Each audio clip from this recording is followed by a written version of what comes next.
Our speaker today is Bruce McCarthy, and he's going to be speaking on OKRs for product teams. Go ahead and take it, Bruce.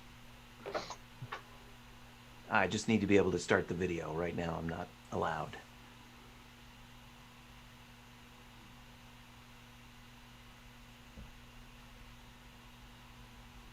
It looks like you need to give me permission. Try that one. Try it now. It still says unable to start video. The host has stopped it. I've got all participants on both. Shoot. If you make Bruce a co-host, you should have no problem. Oh, okay, thanks. Yeah.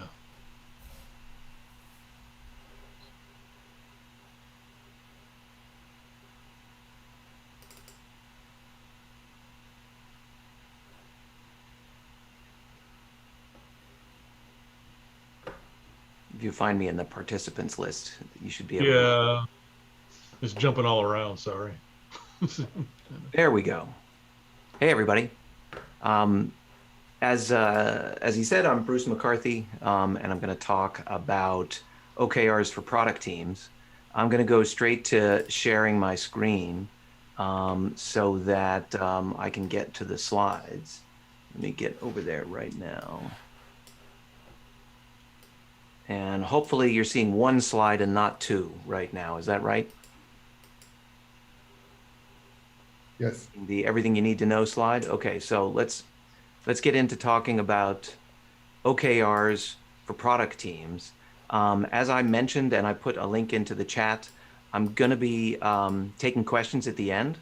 And so I've set up a Slido Q&A for you. You can go to slido.com and put in this hashtag, or you can just put your phone up to this QR code and it'll take you straight there. Put in your questions, vote up other people's questions. Feel free to do it all the way through this so that we can handle the most frequent questions at the end. So why do I want to talk about OKRs? I wrote a book a few years ago about product roadmaps, and in it, one of the key concepts that I think must be incorporated into any given roadmap is, what are your objectives? Especially what are your business objectives and your customer objectives?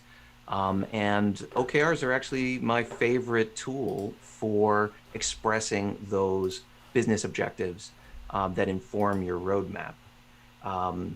And they become really popular. There's a huge amount of demand, and I've been working of interest in it. And I've been working with a bunch of companies over the past few years on setting up their OKRs and setting up things specifically for their product teams to be able to use OKRs effectively. They're, I think, a natural fit for product teams that are goal-oriented, which is the way I like to see them. And they map directly to your objectives in your roadmaps. But I think, honestly, that John Doerr got a few things wrong, especially where product teams operating today need to adapt the basic principles of OKRs to their work and their style of working. So I want to go into some of those things you're going to need to consider when adopting OKRs at the product team level today. That's the main focus of this talk. Before I get into that, I just want to define our terms. Objectives and key results, or OKRs, are they have these two components, right? They are a system for aligning your team on what they want to accomplish, and they have these two components. The first is the objective, and the objective is, it's what you want to accomplish. It's hopefully inspirational, but it might be a little bit fuzzy. It's something that you're all reaching for, and it's snappy, and it's like a slogan. We're gonna really nail it. But because that inspirational aspect can come with a little bit of fuzziness, they're paired with very measurable key results. The key results are not a list of things to do. This is important, an important distinction here. They are the measurement of success. They are the proof that you have actually succeeded in reaching your objective.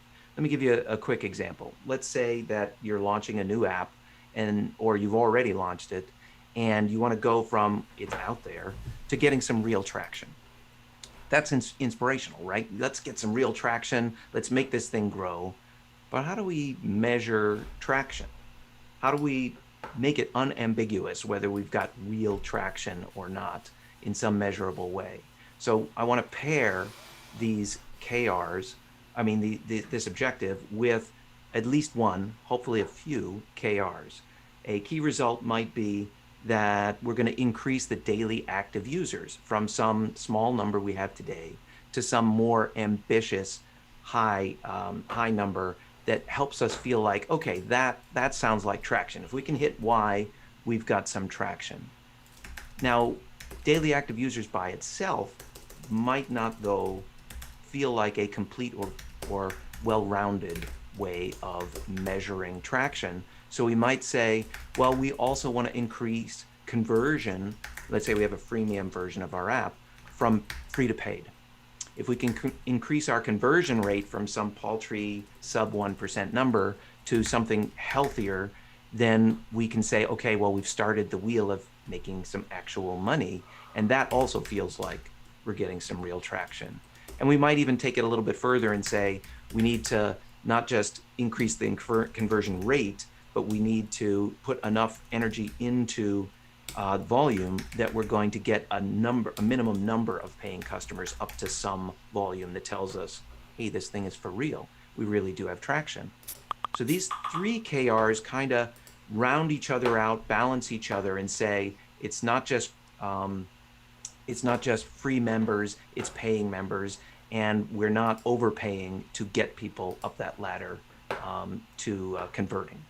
So objective, what we ultimately want to accomplish, expressed in simple language, that we are trying to get traction, and then the details about how we're going to measure it and prove to ourselves that we have achieved it. So that's my simple 101 introduction to OKRs. How do we actually apply that at a product team? I promise Parvesh will come to that question about baselining. Do put that into the Slido if you have a second, because that's a popular question. These are the 5 things I want to go over about adapting adapting OKRs to product teams. Outcomes is the first and most important one. The thing about OKRs that people most frequently mistake is it's not about what you do, it's about the outcome of what you do. My friend Felipe Castro is very clear on this in his Beginner's Guide to OKRs. An objective is not a thing you do. It's actually the outcome of what you did. It's the result. It's the measurement of, we did it and therefore this happened. Let me give you an example. Managing to objectives or outcomes is not, we launched the thing. It is maybe we launched the thing in order to increase some number, some result, signups, say, by 25%. That's better, at least it couples the two together. But a really great KR is simply to increase signups by a measurable percentage. And then we can have a discussion about, well, the features of the new version 4.1 that we were considering, do we think those will really help to increase signups? Do we have evidence that in testing that actually occurs? Or is there some better way to increase signups? Could marketing do something quick? Or could we host a special event? Or is there something that we could do? Let's have a debate about the long list of ideas for what we could do that would increase signups, if we agree that that's the most important thing. So my friend Shobit Chugh, former Google product manager, says even at Google, they're not always good at this. That they often take a look at the things, the features, the work on the backlog and say, oh, let's just make that into our OKRs. And that really is backwards. We really should be thinking, what are our goals? What does success look like? And then looking at the backlog and asking ourselves, do we think any of these things might help? Rather than the other way around. I've ask people all the time, tell me, what are your goals? And a lot of the time, and this gets to Parvesh's question, people will say, well, we've got a new initiative and we just need to launch our MVP of that new product or feature or something like that. And I say, that's not an objective. Launching it is a means to an end. What are you hoping will occur? And then frequently, they, having heard the idea that you need to measure things, they'll say, well, okay, if that's not it, then maybe we need to ship 3 features. Yeah, we'll be successful if we ship a number of features, or we have a set of innovations, right? That's cool, that's measurable, it's got a number, but that's not really it either. Again, those are a means to an end. They're probably not bad ideas, but how will we judge whether those ideas, whether the MVP or the features in the MVP were successful? We ought to be able to get a result like onboarding customers. If we ship an MVP, and if it really is viable, if those are the right features, then customers ought to be willing to use it and buy it. And so if we can onboard them, even just a few of them, then that is success. And that is a measurable outcome that isn't just something with a number on it. And that's what we're looking for. So when someone says, what if we can't baseline it? I say, well, you can fall back to, let's start the learning process and get some baselines by getting a few customers onto it, getting a few tire kickers going at all. So that's that. I wanted to be really clear what we mean when we say that OKRs are about results and about outcomes. The next thing I want to talk about is ideas. One way to really ensure that your KRs are about outcomes and not things to do or outputs is actually to have a separate bucket for the ideas. To have 3 buckets, to say we got objectives, we got key results, and we've got ideas. Ideas are the answer to the question, what might we do to achieve our OKRs? So for example, if we had an objective to increase daily active users, what might we do? Well, there's lots of good ideas. We might implement push notifications or create special events or make customer support more accessible if it turns out there's a problem with people abandoning because they can't figure out how to use certain features, or create a loyalty program of some kind. These are all valid ideas, and what we need to do is to compare them to the goal of increasing daily active users and ask ourselves, what's our quickest path and our surest path to meeting that goal out of this whole list or some other ideas that we come up with? These things might all be on the backlog as valid things to do. Let's pick the ones, let's bring out the ones that are most likely to make a difference. Again, I want to iterate, I want to reiterate that it's important to start with your OKRs and to move from there to developing or choosing ideas to implement and to measure the results of and see if they in fact do move your OKRs. And if they don't, well, maybe you need to recalibrate. Maybe these were the wrong ideas, or maybe your KRs were set incorrectly. And then you're going to repeat that. That's your iteration cycle. The middle part of this, where you develop the ideas, ship them, measure the results, compare them to the OKRs, is your sprint cycle. I want you to think about having every 2 weeks a check-in on your results to date and what did you learn from that.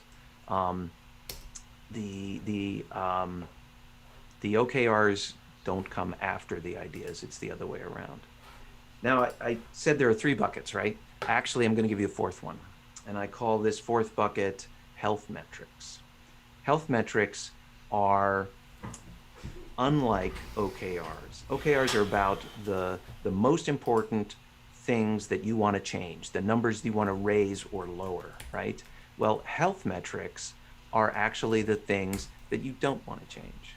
They are the things that you want to get and keep into a healthy range, like a minimum amount of cash to meet payroll, or your uptime SLAs of a certain number of nines, or your ticket resolution time for help desk, or your employee morale numbers. These are things that as long as they're in range, I don't want them cluttering up your OKRs. They're things to keep an eye on in the background. I want you, if they fall out of range, I want I want you to jump right on it. And I want it actually, if your health metrics fall out of range, like your uptime SLAs, if you're just down, well, of course, everybody is going to drop what they're doing on their OKRs or their ideas, and they're going to try to get the system back up again so that you can meet your obligations. And so health metrics do trump OKRs, but ideally they are separate. And as I said, health metrics usually have a healthy range that they're in, like an app store ratings of 4 to 5, SLAs of a certain number of 9s, etc. And as long as you're in the range, you can just monitor them and not worry about having to change them. Okay, 4 buckets. And in fact, these 4 buckets make for a nice 2x2 grid that you can use and put on the wall, or people can pin up to their cube, or you can actually have live monitors running. At any given moment, I would love to see a team have a small number, no more than 3, maybe even less, of OKRs and some health metrics, maybe 2 or so key health metrics. And then, of course, there are a bunch of ideas of things that we could do. Essentially, this is your backlog to try to meet the OKRs, or ideas to ensure the safety, the continued health of our health metrics if necessary. And then in any given sprint, we can say, all right, which ideas do we want to try now? Oops, wrong way. Which ideas do we want to try next for this sprint to help us move toward our OKRs? So these are my favorite 4 buckets. 2 of them, the health metrics and the ideas, complement the OKRs. They're not technically part of the OKR canon, but I've found them to be extremely helpful for product teams to allow them to focus on the few things they most need to change and keep them outcome-based in the OKRs. So I want to talk next, having talked about those elements, those 4 buckets, about progress review. One of the things that I think teams often mistake about OKRs is that they're there to actually help you run your sprints and your planning all throughout the quarter as a product team. They're not there to set at the beginning of the quarter, put them on the shelf, and then take a look at and grade at the end of the quarter, and that's it, so that you can plan the next one. They're actually there to guide your actions throughout the quarter. So I don't want you to review, as some teams do, sort of as a nod to old-fashioned management by objectives. I don't want you to measure annually or quarterly or monthly. My sweet spot is to measure at least every couple of weeks the progress against your OKRs. And you might say, oh, some of these things move really slowly, like annual renewal rates or something like that. But I want you to pick things that you actually can make an effect on inside of a 2-week cycle, so that you can judge whether the things you're working on are making a difference. That's the whole idea behind Agile sprints, is we build something, we deploy it, we see whether it's actually working to make a difference, to help us getting to our goals. So let's just incorporate measuring the OKRs into our regular sprint cadence, or maybe even faster. I talked to one team just this morning who was saying, yeah, we're talking about our OKRs and updating the data at the beginning of every weekly team meeting. So the most mature teams push that measurement cycle as fast as possible, because what they're doing when they do that is they're pushing their learning cycle. And the faster you learn, the faster you're going to be making progress. So what does that look like? A progress review meeting. A progress review meeting doesn't have to be some new ceremony that you add into all the meetings you already have to have. You can just kick off your regular sprint review or planning or team meeting with, where are we on the OKRs? And that can actually frame up the rest of the conversation about whatever you need to do to maximize your achievement of the OKRs. After all, if you've set them correctly, then they are your priority list. and anything that's not going well in your OKRs should be discussed in the team meeting, right? So here's the order of things that I suggest.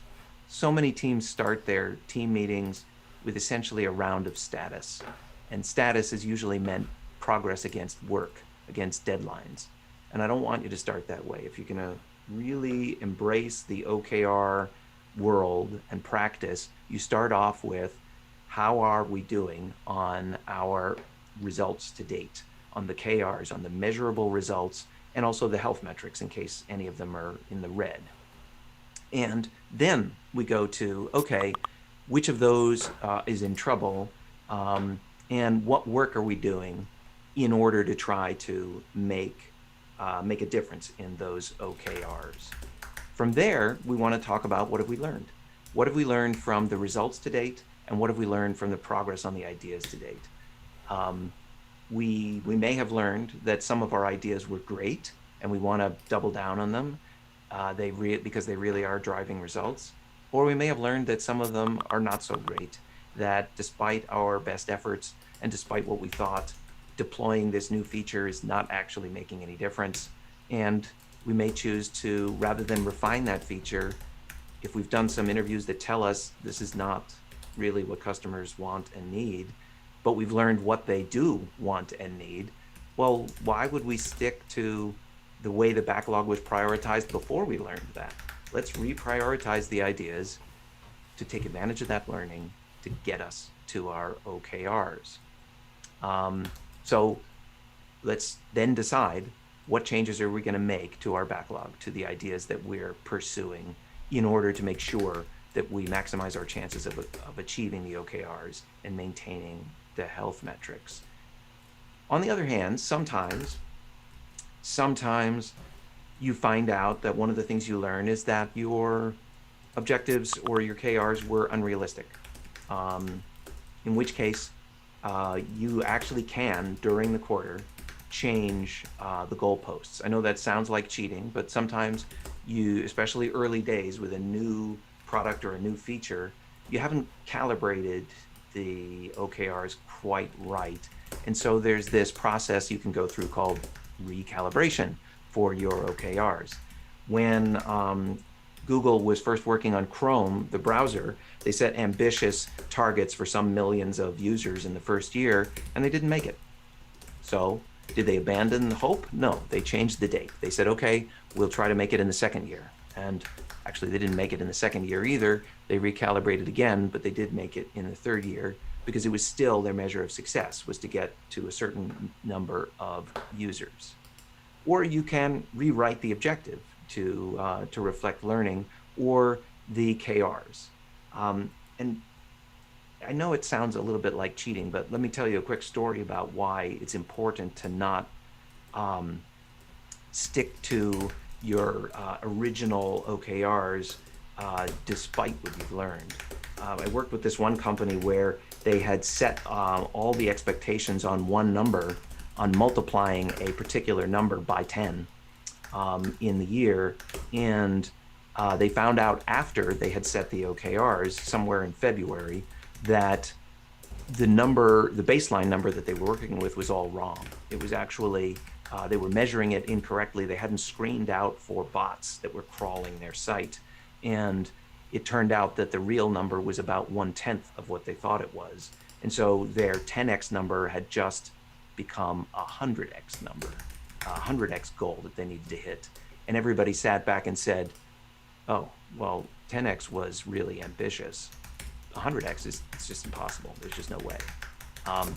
And they kind of froze at that moment. They kind of said, well, we don't know what to do. We already talked about the goal and we don't think we're allowed to change it. So they didn't. And the result was that everyone abandoned the OKRs. They just basically said, well, it's impossible, so I'm not working on it. And they went on and did other things that they thought were useful, but not in a coordinated or planned fashion. OKRs are meant to create alignment around a small set of really important numbers we want to change on the team.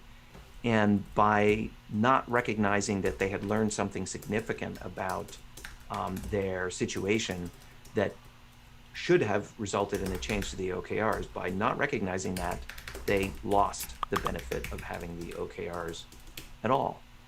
That kind of learning is more important than the goals themselves. The last thing I want to talk about is teams. I think one of the most important things to realize is that when you're creating OKRs for cross-functional teams like product squads, crews, scrum teams, whatever you want to call them, is that we need to set these goals at the team level. John Doerr in his book talks about his favorite example is the football team general manager who is supposed to win the Super Bowl and fill the stands. And so he cascades those objectives down through the organization layer by layer to departments, the coaching department and the PR department, who then cascade them down to individual contributors on their teams. And frankly, I hate this example. I think it's all wrong. It actually reinforces functional silos. Try to translate this into a software company. It's going to be the marketing department's goals, the sales department's goals, the engineering department's goals, and the product goals, and they're all going to be different. And yeah, they sort of tie together at the top, but you can just imagine, and you probably have experienced the situation where you say, well, I'm working on my OKRs, so leave me alone. I don't have time to help you with your OKRs. And that's not the team sort of atmosphere that we want. So let's not do that. Marty Kagan says, and I think he's right, the key to doing OKRs right in a product organization is to focus your OKRs at the team level. My favorite example is Ilkka Paananen, CEO of Supercell. Supercell is this company that makes mobile games, and all they do is set up teams of 5 to 7 people and say, go make a game, and here's how we measure success in making a game. Make an awesome game, that's the objective, and the key results, there's a bunch of numbers that they are pursuing. And those cross-functional teams can do whatever else they want in terms of features, design, marketing, whatever, in order to make that game successful. And it's worked for Supercell. They're the guys behind Boom Beach, Clash Royale, Clash of Clans, the most successful online mobile games ever. And they were at one point the fastest growing game company in the world. So to get the alignment that we're talking about, I want you to not cascade goals. I want you to align them. Think about, let's say there are some company goals, and they are hopefully not too many, maybe 3, 4, maybe 5 at the most. And then you've got a bunch of teams, and they've got their OKRs. Do we cascade them directly from one to the next and then down to the people? Well, first of all, let's not cascade them down to individuals at all. Let's let's keep it at the team level. But then let's seek rough alignment between what the teams are putting together and what the company is aiming for. So for example, let's say at the company level, there's a market share goal. Team A might decide we're going to go for daily active users and conversion rate. Those will push, they're not exactly derivative of market share, but they will push market share by creating a more engaged, larger customer base. Similarly, Team B, if they're working on something brand new, it will expand the customer base by getting the first 1,000 downloads. And then Team C, if they've got a more mature product, they just want to reduce churn, that too will support the goals of the company. So these are the 5 things to keep in mind. Focus on outcomes, separate out the ideas, separate out the health metrics, review progress at least every 2 weeks, and keep them at the team level. Now, I know that was quick. We only have a total of 35 minutes, and I wanted to leave at least a few for questions. So I've got a quick survey for you on what else you want to hear about. You can use this QR code right now to take this survey, and I'll ask you what you liked about this talk, what was missing from this talk, And if I were to do a public workshop to go deeper into OKRs, what would you want us to cover and when would you want it to be? And I would appreciate any and all feedback. I read all of these survey results. That would be super helpful for me. And in the 5 minutes we have left, I would love to go to the Slido and see what questions we can cover right here and right now. Here is that Slido QR again, or you can go to slido.com and put in the hashtag 76923. Let me put it also in the direct link to the survey. I think I got it. That's the Slido again. Let me get the survey for you.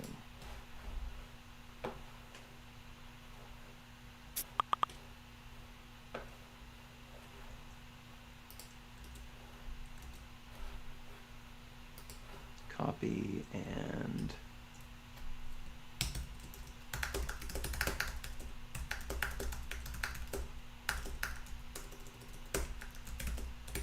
stop sharing chat. There's the survey link. Okay, I'm gonna take a few of the questions until they throw me out. Top question with 4 people asking is, how do OKRs relate to KPIs and MBOs? Can you use all 3 at different levels? In my mind, OKRs are a replacement for MBOs. MBOs is an old-fashioned, very hierarchical, very slow-moving, like quarterly or annual sort of way of measuring success. And OKRs are, in my mind, a more refined version of that approach. I wouldn't, MBO's one significant difference is that they are often tied to comp, and I really don't want you to tie OKRs to comp. That leads to gaming the system.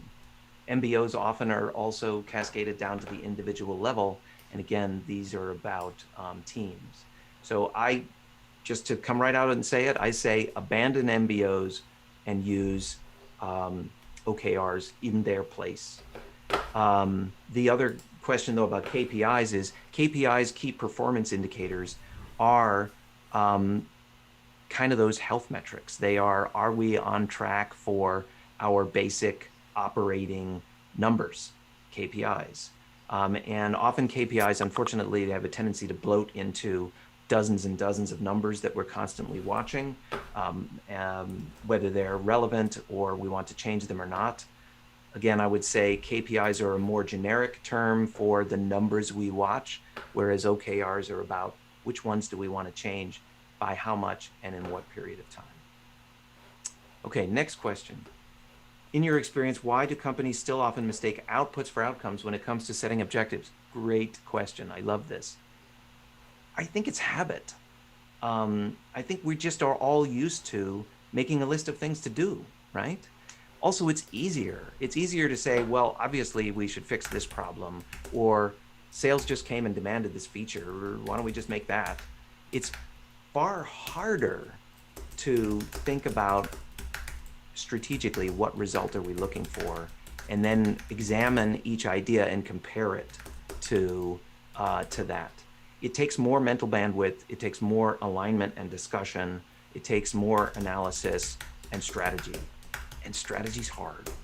And so people avoid it. And so they're like, well, this list of stuff looks like it's good stuff to do, and we can unambiguously declare victory if we do them. So it's also safer to just say, well, I did my part, we shipped the feature, somebody else is responsible to make it successful, right? Well, no, actually. The product team's job, between product, engineering, design, all of us, is to make the product successful, to make it work for the customer, which makes it work for the business. So let's set the real goals. The last one I'll take real quick. Can you provide some OKR examples for mature B2B products? Sure, a lot of the ones I did were B2C today because everybody's kind of familiar with them. B2B ones would be more like NPS, which is a leading indicator if you measure it frequently, but also renewal rate and churn. they're lagging, but they're really important. You can also today in B2B SaaS products, you can measure active users, which are again a leading indicator for churn. You can also measure margin. A lot of companies are doing that in B2B too, especially in SaaS where the margin isn't infinite because you've got to support the customer as well. There's a temptation in B2B because things move more slowly and because we don't have the high volumes of, oh, we have thousands of users and we can do a quick A/B test of B2C, but there are lots of things like that that you can actually measure. You can also measure for a new feature you're about to ship, successful usability tests. 8 out of 10 customers completed the workflow as designed before you go ahead and build it. I guess we're out of time. Hey, Bruce, great talk. Are you going to take this over to Wonder Me, I guess, the Yeah, questions? I'll jump over to Wonder Me next. Happy to take more questions. Thanks, everybody. Thank you. Thanks. Appreciate it, Bruce.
Matt, solving people's problems when you can, right? Not always possible, but we try. Talking to different types of people every day. Absolutely, Charlie, I agree. Oh my goodness. So everyone's flying in. I love this. Peter, I've just kind of taken over or nationalized this channel, but tell me when you want to start, when you're ready, because we're at 11:15. Yeah, go ahead and start. If you want me to introduce you, or do you want to introduce yourself? I'll just jump into it. I'll save you the agony. How about that? Oh, it's not that. It's just that you're doing such a good job right now. That's what happens when you've been doing this for a really long time. I love some of this feedback we're getting. Free coffee, Jared. Yeah, bring it on, right? Absolutely. All right, well, we're going to get started because I know these sessions are short and we want to make it really powerful for everyone who's here. Good morning. My name is Alyssa DeVere, and you can see some of my, shall I say, credentials or things that I have my fingers in these days on the right side there. I run something called the unConference Institute.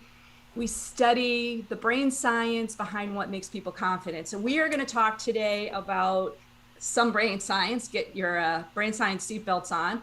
And we're also going to apply that directly to product management. Because in addition to some of the things that are listed there, what some of the folks that are in this room, I can see some of my old friends, and welcome to all my new friends, know that I started my career as a product manager. And when I say I started, I came in a long time ago, just after electricity, I think, was invented. And there weren't any resources. There wasn't PCamp. There weren't any books. In fact, the only book out there was Linda Gorshall's Product Management Handbook. And it was kind of this ubiquitous consumer product oriented thing. And I was struggling to figure out how to do my job in a software company. So wound up writing this book that you see on the screen. And you notice on the top, it says, 2007 was the 4th anniversary. So the original book actually was 2003. And I happen to still have this screen grab because it kind of cracks me up. This was Amazon. And you see Amazon sales, 1854, of every single book that was on in Amazon at the time. This software product management, very niche book, ranked that high. So you can tell there wasn't a whole lot out there book-wise, but needless to say, this was the only software book for product managers, and it was really kind of an exciting adventure. In fact, today I did something kind of goofy. I wanted to see how it was ranking today, and apparently the older you get, you become an antique because it's now selling for $907.99. But don't buy it for lots of reasons, including there was never hardcover made. So I'm not sure how and why somebody did that.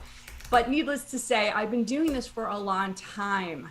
And product management has been on its journey. My good friends at AIPMM, back in the day, you'll see the original certifications was 2004. I actually was I was the beta test for the certification and was in that first class. And even then, I can tell you what I was really stunned with is that we go to great extents, product managers, possibly more than just about any other kind of corporate job. We go to great extent to become competent, to learn how to do all the tasks and things we need to do. And we get certifications like AIPMM or pragmatic marketing and so on and so forth. We go to those places to really learn how to be competent. But the thing that stuck out for me then, and it still does to this very day, which is why we're here, is that there are certain product managers that just stand out. They stand out above and beyond. And I think we know in our heads that there's other people that maybe you've learned from or you work with, that they've got that certain thing, that certain aura. And that aura, that thing, that it factor is indeed confidence. Now, back in the day, we used to call this thing, if product manager, him or herself, was a product, we would be looking for that golden feature, that one thing that's really a differentiator, that is the attractor that makes people want to buy, engage with that particular product. And in a human sense, again, if we were products, that one golden feature, I do believe, is confidence. So needless to say, when we start digging into confidence as a concept, as a skill, it is something that allows us to make decisions, better decisions. When we are in a confident place in our heads, we can decide better. We can actually process and focus better. We can have more persistence. We have more grit, and allows us to achieve more. And the real key here, as we're going to be talking about today in product management land, is it gives us more impact. It gives us that influence naturally, because we know as product managers, we have to do a lot of that. We don't have people necessarily reporting to us as product managers, but we still have to influence them. So with this golden feature, of course, I'm going to tell you that maybe even more so today, as we start hoping to see COVID as a thing of our past, but in all aspects of our lives, all the time, it is the most valuable asset. It is something that we have learned, particularly during COVID, that it may even be more valuable than money itself, because you can't buy confidence. In fact, if you think about it this way, I kind of get a little humored by this too. I think everybody wants more confidence. They don't always admit it, but they will one-on-one with me tell me they want it. It is a unique thing. It stands out. It's something that we can identify. In fact, things in our brains, mirror neurons, are so attracted to it that in a crowded room, if we get back to do that soon, you can spot confidence. It's that unique. It stands out. And it's obviously hard to obtain. So yeah, it's an asset. It's an asset. Duncan, yes, we can buy alcohol. I will give you, that's called liquid confidence. Needless to say, because it's so valuable, and I'm not talking about the liquid type, I'm talking about the actual confidence type, there are villains all around us. There are villains. And think about a villain. A villain is somebody who wants to steal stuff, right? So if there's an asset to be taken, there's going to be a villain. And we have a couple of them in this context. There are situations that steal confidence. Giving a presentation, amazingly, is scarier for about 75% of the population than dying. Statistically speaking, that has been measured many times. So if you're a little unnerved doing a presentation like this or otherwise, you're in the majority. Going on an interview, terrifying. Dealing with certain situations in your life. Maybe it is, having to confront somebody. Maybe it's being in a job transition, as I know some of you may be. A situation can really rob your confidence. Other people, yeah, Duncan, I want to hear from you on this one too. Other people can certainly rattle your confidence, right? And in presentations that I do, often I have this very long list. People who are cocky, bitchy, condescending, one-uppers. At a Boston product management presentation, somebody introduced me to the concept of a one-downer. Those are people who, when you say, oh man, I got hit hard by COVID, they come back and they say, oh, nothing like I got it, right? So there are all kinds of villains. People who are condescending, pedantic, disingenuous. The list is long. How about people who are smartest person in the room? Ever have that situation that correct you, make you feel about this big? Like you want to crawl under the desk because they correct you in a public setting? How about somebody who talks over you? Doesn't let you answer a question even if they asked it to you. There are all kinds of examples. Again, a very long list, happy to share it at another time, but there are definitely other people. Maybe there's certain people that just do it to you, get under your skin. An in-law, a boss, a colleague. I love it. And not to say that other people can only be blamed, because you know what? We do it to ourselves. We do it to ourselves. We go into things like fear of missing out. Instagram, Facebook, oh my God, I'm such a loser, right? Or imposter syndrome. I'm so sick of seeing it all over the place, particularly in women's conferences. Can we stop using that as an excuse and a label and move on? But yes, we do imposter syndrome, all of us. Again, a long list of things that we self-sabotage. Now, these villains have a weapon of choice. They have a weapon of choice, and their weapon of choice is this. It's called fear.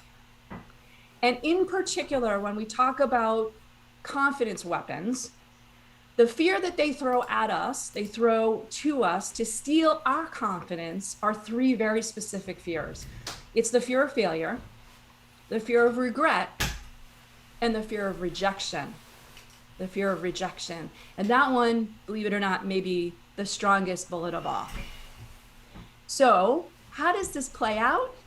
Well, in a brain science context, and again, I'm going to do a very high level. Any other neuro nerds out there, please self-identify because I want to hang with you after this. In a very high level, this is what happens when we get hit with some fear. So if it was a physical fear, let's start with this. Let me explain it. If, like, for example, you were driving along and somebody went to cut you off on the highway. Immediately, that fear would come to your brain. Oh my God, I'm about to be hit. Your amygdala, this beautiful part of your brain, says, incoming, warning. And it has to decide. It actually triages that fear to the appropriate part of the brain. Now, with a physical fear, particularly something as dangerous as almost being hit, the amygdala is going to send that in what's called a fast path neural pathway right down into the brainstem, right down to the back of your head where all your survival mechanisms are. And your brainstem is very reactive and protective. So what does it do? Got this, swerves you out of the way. You're not even thinking really. It's a reaction. Physical fear, react. Protection, survival. Now that's very easy conceptually to understand on a physical level. But when we have these villains attack us at an emotional level, and again, with one of those bullets, the failure, regret, or rejection, the amygdala has more time to decide where to send the warning. And yes, it can send it downstairs into the brainstem where we get protective, reactive, survival mode. In that situation, what the brainstem causes us to do behaviorally is we act irrational, perhaps. We might be aggressive or shy, but protect. Protect the ego. Protect the self.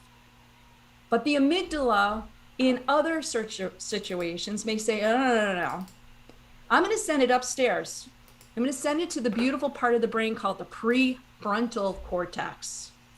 That's up in the front here behind your forehead. That's where all your executive functions are.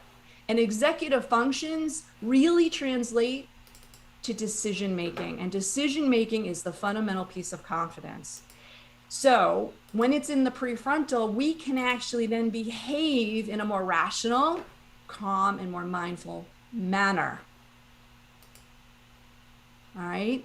So at that moment of attack, if we don't think, more likely than not, that strong, actually stronger, because it's evolutionarily, it's been around longer, it develops faster in our brain, and we are more likely to let it fall to our brainstem if we don't proactively say, time out, got this, gonna put it in my prefrontal. All right. So brain science wise, that's how confidence in many cases, I can explain it, works. But how does this work in the real world? Well, in addition to that decision point, there's some other things that are at play here. And one of the top kryptonites, the one thing that makes it almost even harder to make that decision to say time out, I'm going to put it up here, is what's called overchoice. Overchoice. Now, back in 2003, I told you there really weren't a lot of product management books, right? There weren't. So if you want to learn product management, you Googled this, Linda's or mine. That was it. Today, when I went to look up my book, there are like 5,000 new product management books. There is a lot to choose from. And that decision of which book to choose not only takes you time to read the reviews and do your research, but it's kind of exhausting. In fact, it is exhausting. 2003, for those of you who are as in that time with me, remember, life was a little less complicated in this way.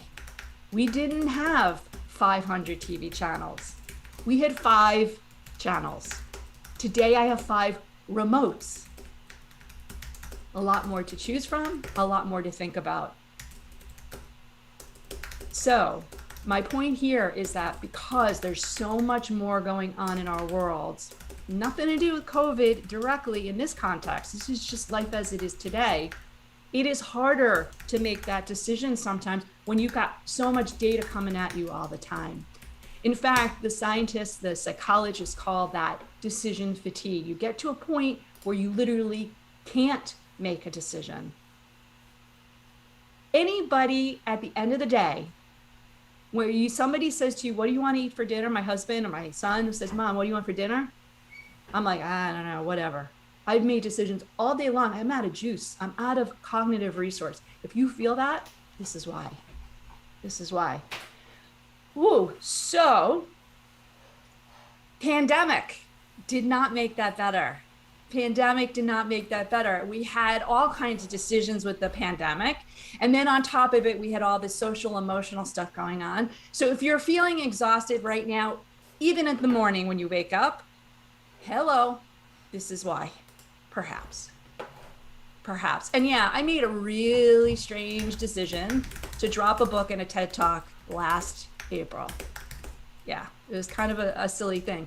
But you know what I learned in the process is that not only were people exhausted and are particularly exhausted and having a hard time making decisions, finding confidence, but it really proved to me that it was the ultimate asset, that there was something about no matter how much money you had, no matter what level in the organization, no matter what kind of company, what kind of education, what kind of certification you had, people are tired. People are in a place of make decisions are hard. So I want to take a second here and say, for all of you that are here with me right now, good for you. Because it is the people, particularly the product management people, product marketers, UX designers, all the other talents and skills you bring to the table. It's going to be the people who really master this skill of confidence and bring it to the organization that are going to rise in this recovery. And this term on top here, meta-confident, is something I wrote about in the book and I talk about in the TED Talk, because it is a very simple concept that, again, is unique and special for the people that we identify as confident. We know scientifically, research-wise, I've now taught over 350,000 people about the skill of confidence, that the confident people who stand out are the ones who are making that conscious decision, that make the conscious choice to put their brains in power, in control, and not react irrationally, not react in a way that is cuckoo bird, angry, mean, defiant. So how do you do it? I'm going to give you some power tips. And I say power tips because there are lots of ways to develop the skill of confidence. It's not something we can do in 5 to 10 minutes here completely. But these are things that as a product manager, if I knew these back in 2003, I can't even imagine how much better of a product manager I would be. So I'm hoping that these help you in a very tangible, practical, immediate way. First thing is this. Actively listen, which means you're paying attention to the other person and not planning what you're going to say while they're still talking. You visually engage. That's hard on Zoom, right? I mean, you guys are on my left side of my screen. My camera's here. I have to make a conscious effort not to get distracted in my periphery. In person, it may be even more uncomfortable for some, but learning how to visually engage with people, very important. Smiling, not the cheesy smile, but literally smiling. It's really hard for somebody to argue with you. It's hard for them to be mean to you if you're smiling at them. If you're engaged with them visually and you're actively listening, you're going to make it hard for the villain to win. So that's my first tip, or really set of tips. Next, I think you guys can all do that, I hope. Staying calm. Not always easy, but making a concerted effort to do that. And ways that you can do that is to speak slowly. I'm going to invite you to listen to speakers and people communicating in Wonder Me and the other ways today, just as your own experiment learning opportunity. Because when I speak really fast like this, it doesn't really sound very confident. It sounds energetic, but it doesn't sound confident. It's when I slow down and give my brain and my mouth time to think, where I don't say ums, ahs, you likes, you knows a lot, where I allow myself to process what the other person's saying or what I'm going to say. That's where the confidence shows. And when people tell you to take a deep breath, to get yourself to calm down, to hijack the amygdala, the reason being is that when you think about breathing and you do it consciously, as opposed to autonomically, which is what we do all day long, we give that prefrontal control, because breath is usually something that the brain stem manages. So breath does help. But when you take that breath, remind yourself, speak slowly. This is magical. They're all magical, but this one in particular, practice this today, practice it every day. When somebody gives you feedback, when somebody makes a comment, we often jump to, yes, but. Okay, but. That's a nice idea, but. Now that but translates in somebody's amygdala as you don't like them. You don't like their idea, and they're gonna go right into brainstem. They're gonna go right downstairs and become perhaps aggressive or shy. And is a better substitute. That's a good point, and I'd like to add blah, blah, blah. So hard to do, but if you start to practice, it becomes a habit like all of these things. Next tip, big one. When you're in a conversation and somebody's saying something to you, or somebody submits a requirement, or somebody, again, gives you some feedback on something, acknowledging that you heard them is different than agreeing with what they said. And I would encourage you to not only make a practice of acknowledging, I heard you, I appreciate your input. It doesn't mean you have to say, I agree, or even do this. Giving somebody acknowledgement, giving them the sense that you've heard them, keeps their amygdala calm. All right? But it also puts you in a place of your own control. These are easy, you can do these. Compliment somebody, especially somebody who is a notoriously hard ass. I know this is being recorded. You know my last book was Kick-Ass Confidence. Get over the word, anyone out there who's having a problem. Because when you compliment somebody compliment me now, that was a hint, compliment, you also settle their amygdala. You get them in a place where they're like, whoa, I belong, I fit in, I am liked. You de-arm that bullet. So compliment that tough cookie in the corner, the one that you walk in who has that pucker face. Compliment them in a genuine way. It's nice to see you. I really like that color on you. That's a really interesting perspective that you just brought. I liked how you participated in that meeting. That was really excellent. A simple compliment disarms somebody who's trying to be a villain. And last but not least on my list, thank people. Now, lots of talk about gratitude all over the universe, right? Be gracious for everything in the planet. I'm not going to get into that, brain science and otherwise. Very similar issue as breathe. Thankfulness puts you up here. That's all good. But when you go out of your way to thank somebody, again, it's another way of acknowledging them. It's another way of letting them know that they are being heard. And we all want to be heard. In fact, my power tip of all, TED Talk book and everything I talk about is this, because this is the mission that I'm on. I'm hoping you're going to join. Because when you want to get more confidence for yourself, the best, easiest, absolute greatest ROI is to give it away to somebody else first. Because not only do you then fuel your own superpower, you're giving it to somebody who could then pay it forward. That's awesome. And all those tips go back to not just the brain science of getting somebody's amygdala calm enough so that they can think up here, so that you can stay up here, but the simple concept of letting somebody else know that they actually do matter, that their feedback, their involvement, they're part of the process, they're part of the agile process, part of whatever thing that you're doing, that they actually matter. And these days, when we're on this wonderful remote lifestyle, do it even more. Do it even more. So, my friends, I am going to welcome any and all questions. Peter, help me go back through this very active feed on the right and see if there's any particular questions. I will field them for the next 10 minutes, as I was asked to do.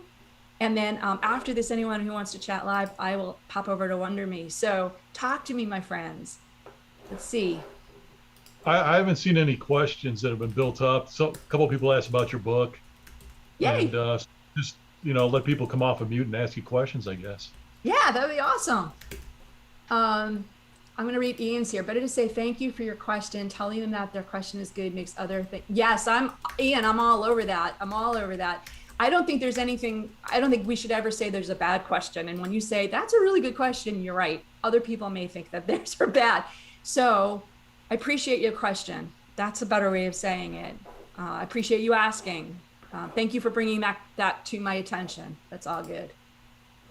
What is the best approach to tackling imposter syndrome? Damien, listen, my friend, I could talk about that for literally an hour because you heard I have a little bit of a pet peeve. I think imposter syndrome, unfortunately, is I wouldn't say overrated. That's probably not the right way of putting it. But like a lot of things, when you give a label and then everyone says, I've got that syndrome, what it is a fear that you really aren't as good as the term, for those of you who don't know it, is that when you fear that other people think you're better than you really are, that you think, they really think I'm a great PM, I'm really not. Or I really do know how to do phenomenal UX according to them, but I don't feel that confident. That's the syndrome. And, all I can say is knock it off. Because what that is your own fear of failure, call it that, or in reality, again, it's really a form of rejection. You're worried that you're not as good as the persona that you're putting out there. So equalize that, figure out where the delta is, do something about it, make a confident decision to go ask people what their perception is, because 9 out of 10 times, it really is the same perception of what you're putting out there. You're just not seeing it. So do what you would do for any product. Make yourself the product. Go ask people. Do your own, what we call a self 360. Ask other people what their perception of you and your skill set is. Get accurate data, because I think imposter syndrome at the end of the day is just inaccuracy in our own perception. But happy to talk about it later. Definitely, I'm going to actually do a new podcast.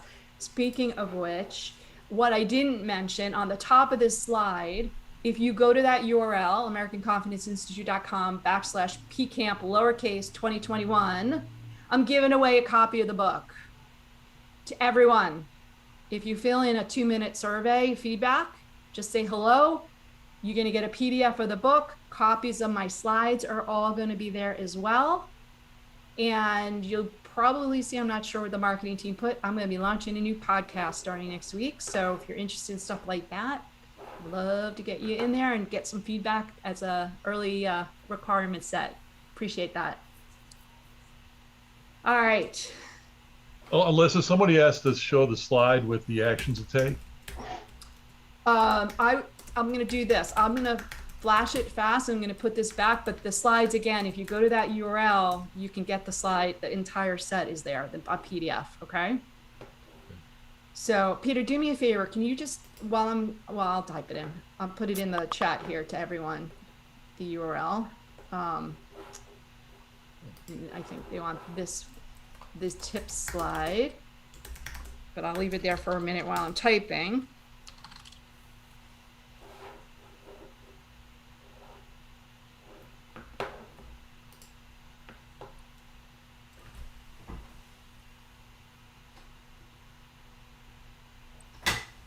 Right? Yeah. All right, so that's the URL to get the copy of the book, copy of the slides, a little feedback, which I would be grateful because product managers, that's what we do. All right, let me go back to the chat here. There was a really good, all right, do you differentiate at all between confidence in yourself and confidence in your beliefs and ideas? Sometimes I can be confident in myself, but doubt the vision I am evangelizing. Shane, that's a beautiful way of putting it. I love that. Definitionally, and I didn't get into the dregs of it here just because of time, but definitionally, we use at the Institute confidence, particularly self-confidence, as a certainty about who you are. So your values, your wants, and your needs, to really, kind of have certainty enough about those things gives you confidence. And again, we tie it to the brain science and why it works in our brain and all that. So if you use that definition, in truth, you are confident as an individual. Does it mean you're going to have insecurities? Absolutely. I have a lot of insecurities about a lot of things, including my typing ability. I stink at it. But doesn't dent the fact that I know who I am and who I want to be, what I value, what I need, what I want. So that confidence, that aura, that magnetism, that ability to take and be very mindful about things that challenge my confidence and say, yeah, I'm not a good typist, so I'm going to take a little bit more time when I put that chat in. I can manage my confidence because I have that stability, if you will. Now, situationally, are there going to be times where I'll freak out? And I'm using myself as an example, but anyone would freak out, of course. Of course, it's not something that's continuous consistently all the time.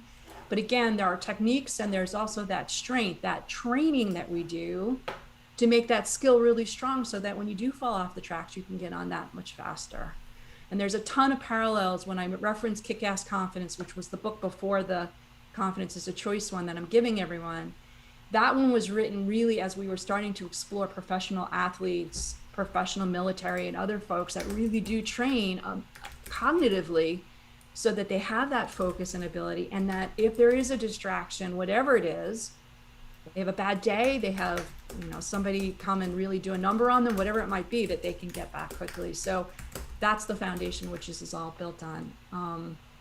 And I know I didn't answer all the, let's see, doubt the vision I am evangelizing. I think that's part of it. When you don't know who you want to be, the person, not the career, when you really say, this is the kind of person I want, everything locks down. So talk to me and wonder me or chat me up another time, and I'll share one of our tools with you that really helps you get that alignment. So I'd be happy to do that. All right, Peter, how are we doing on time? We got 3 more minutes. Love that.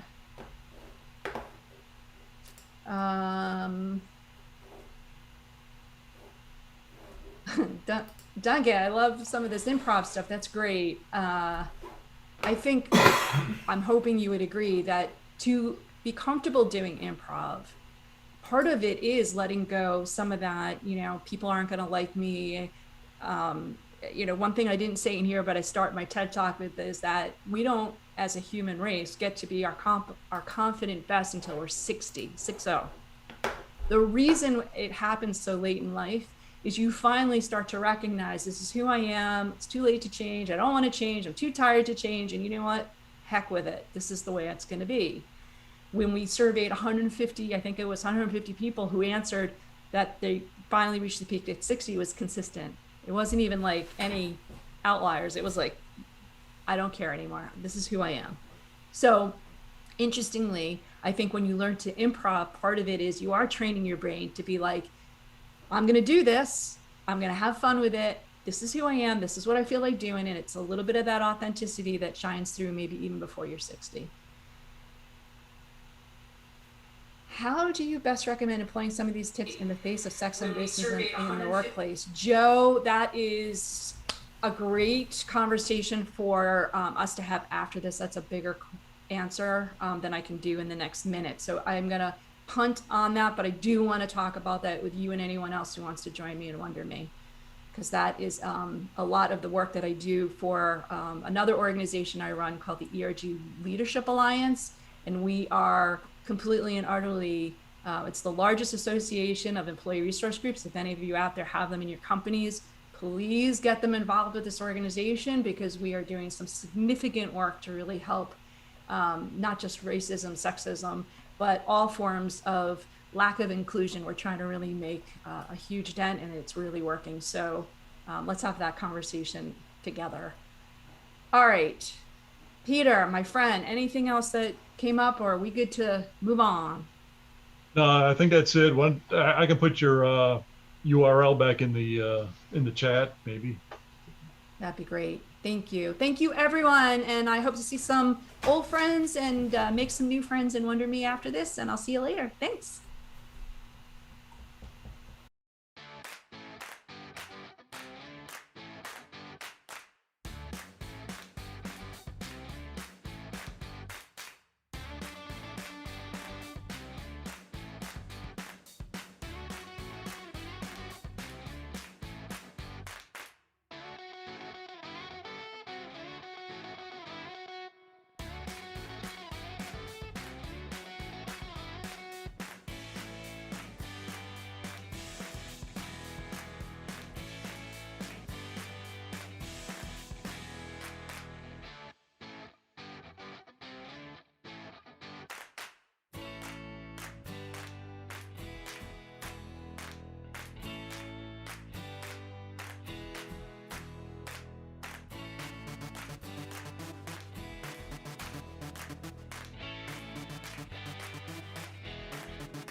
Guys, hi everyone. Thank you so much for coming. My name is Gopal Shinoy, and this presentation is about how exceptional product managers discover unmet customer needs.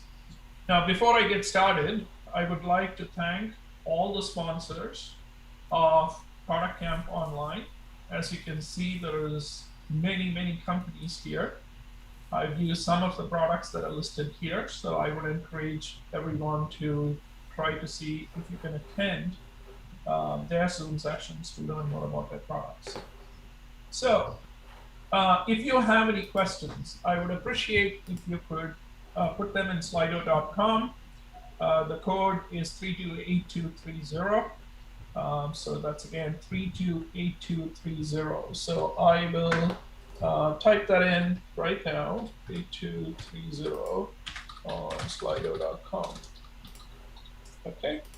And I have it up here so that when the questions come in, I can see them. So very quick introduction about myself. I've been doing product management for 25 years. I am currently director of product management at a startup called Takeoff, where we are building what we call micro fulfillment centers, which are automated warehouses for grocers to fulfill the rapid increase in online grocery orders that we are seeing. It was already at around 5%, but it has kind of doubled because of COVID. I've worked at B2C, B2B startups to high growth companies. I have visited 10 countries to do 500 plus customer interviews. The products that we created, the team created, generated anywhere from $10 million to $300 million. And we had customers from tens to thousands to millions being on the B2C side at care.com. And here are some of the companies I worked at. So the success of this presentation would be if you walk away with a solid understanding as to how to discover unmet customer needs.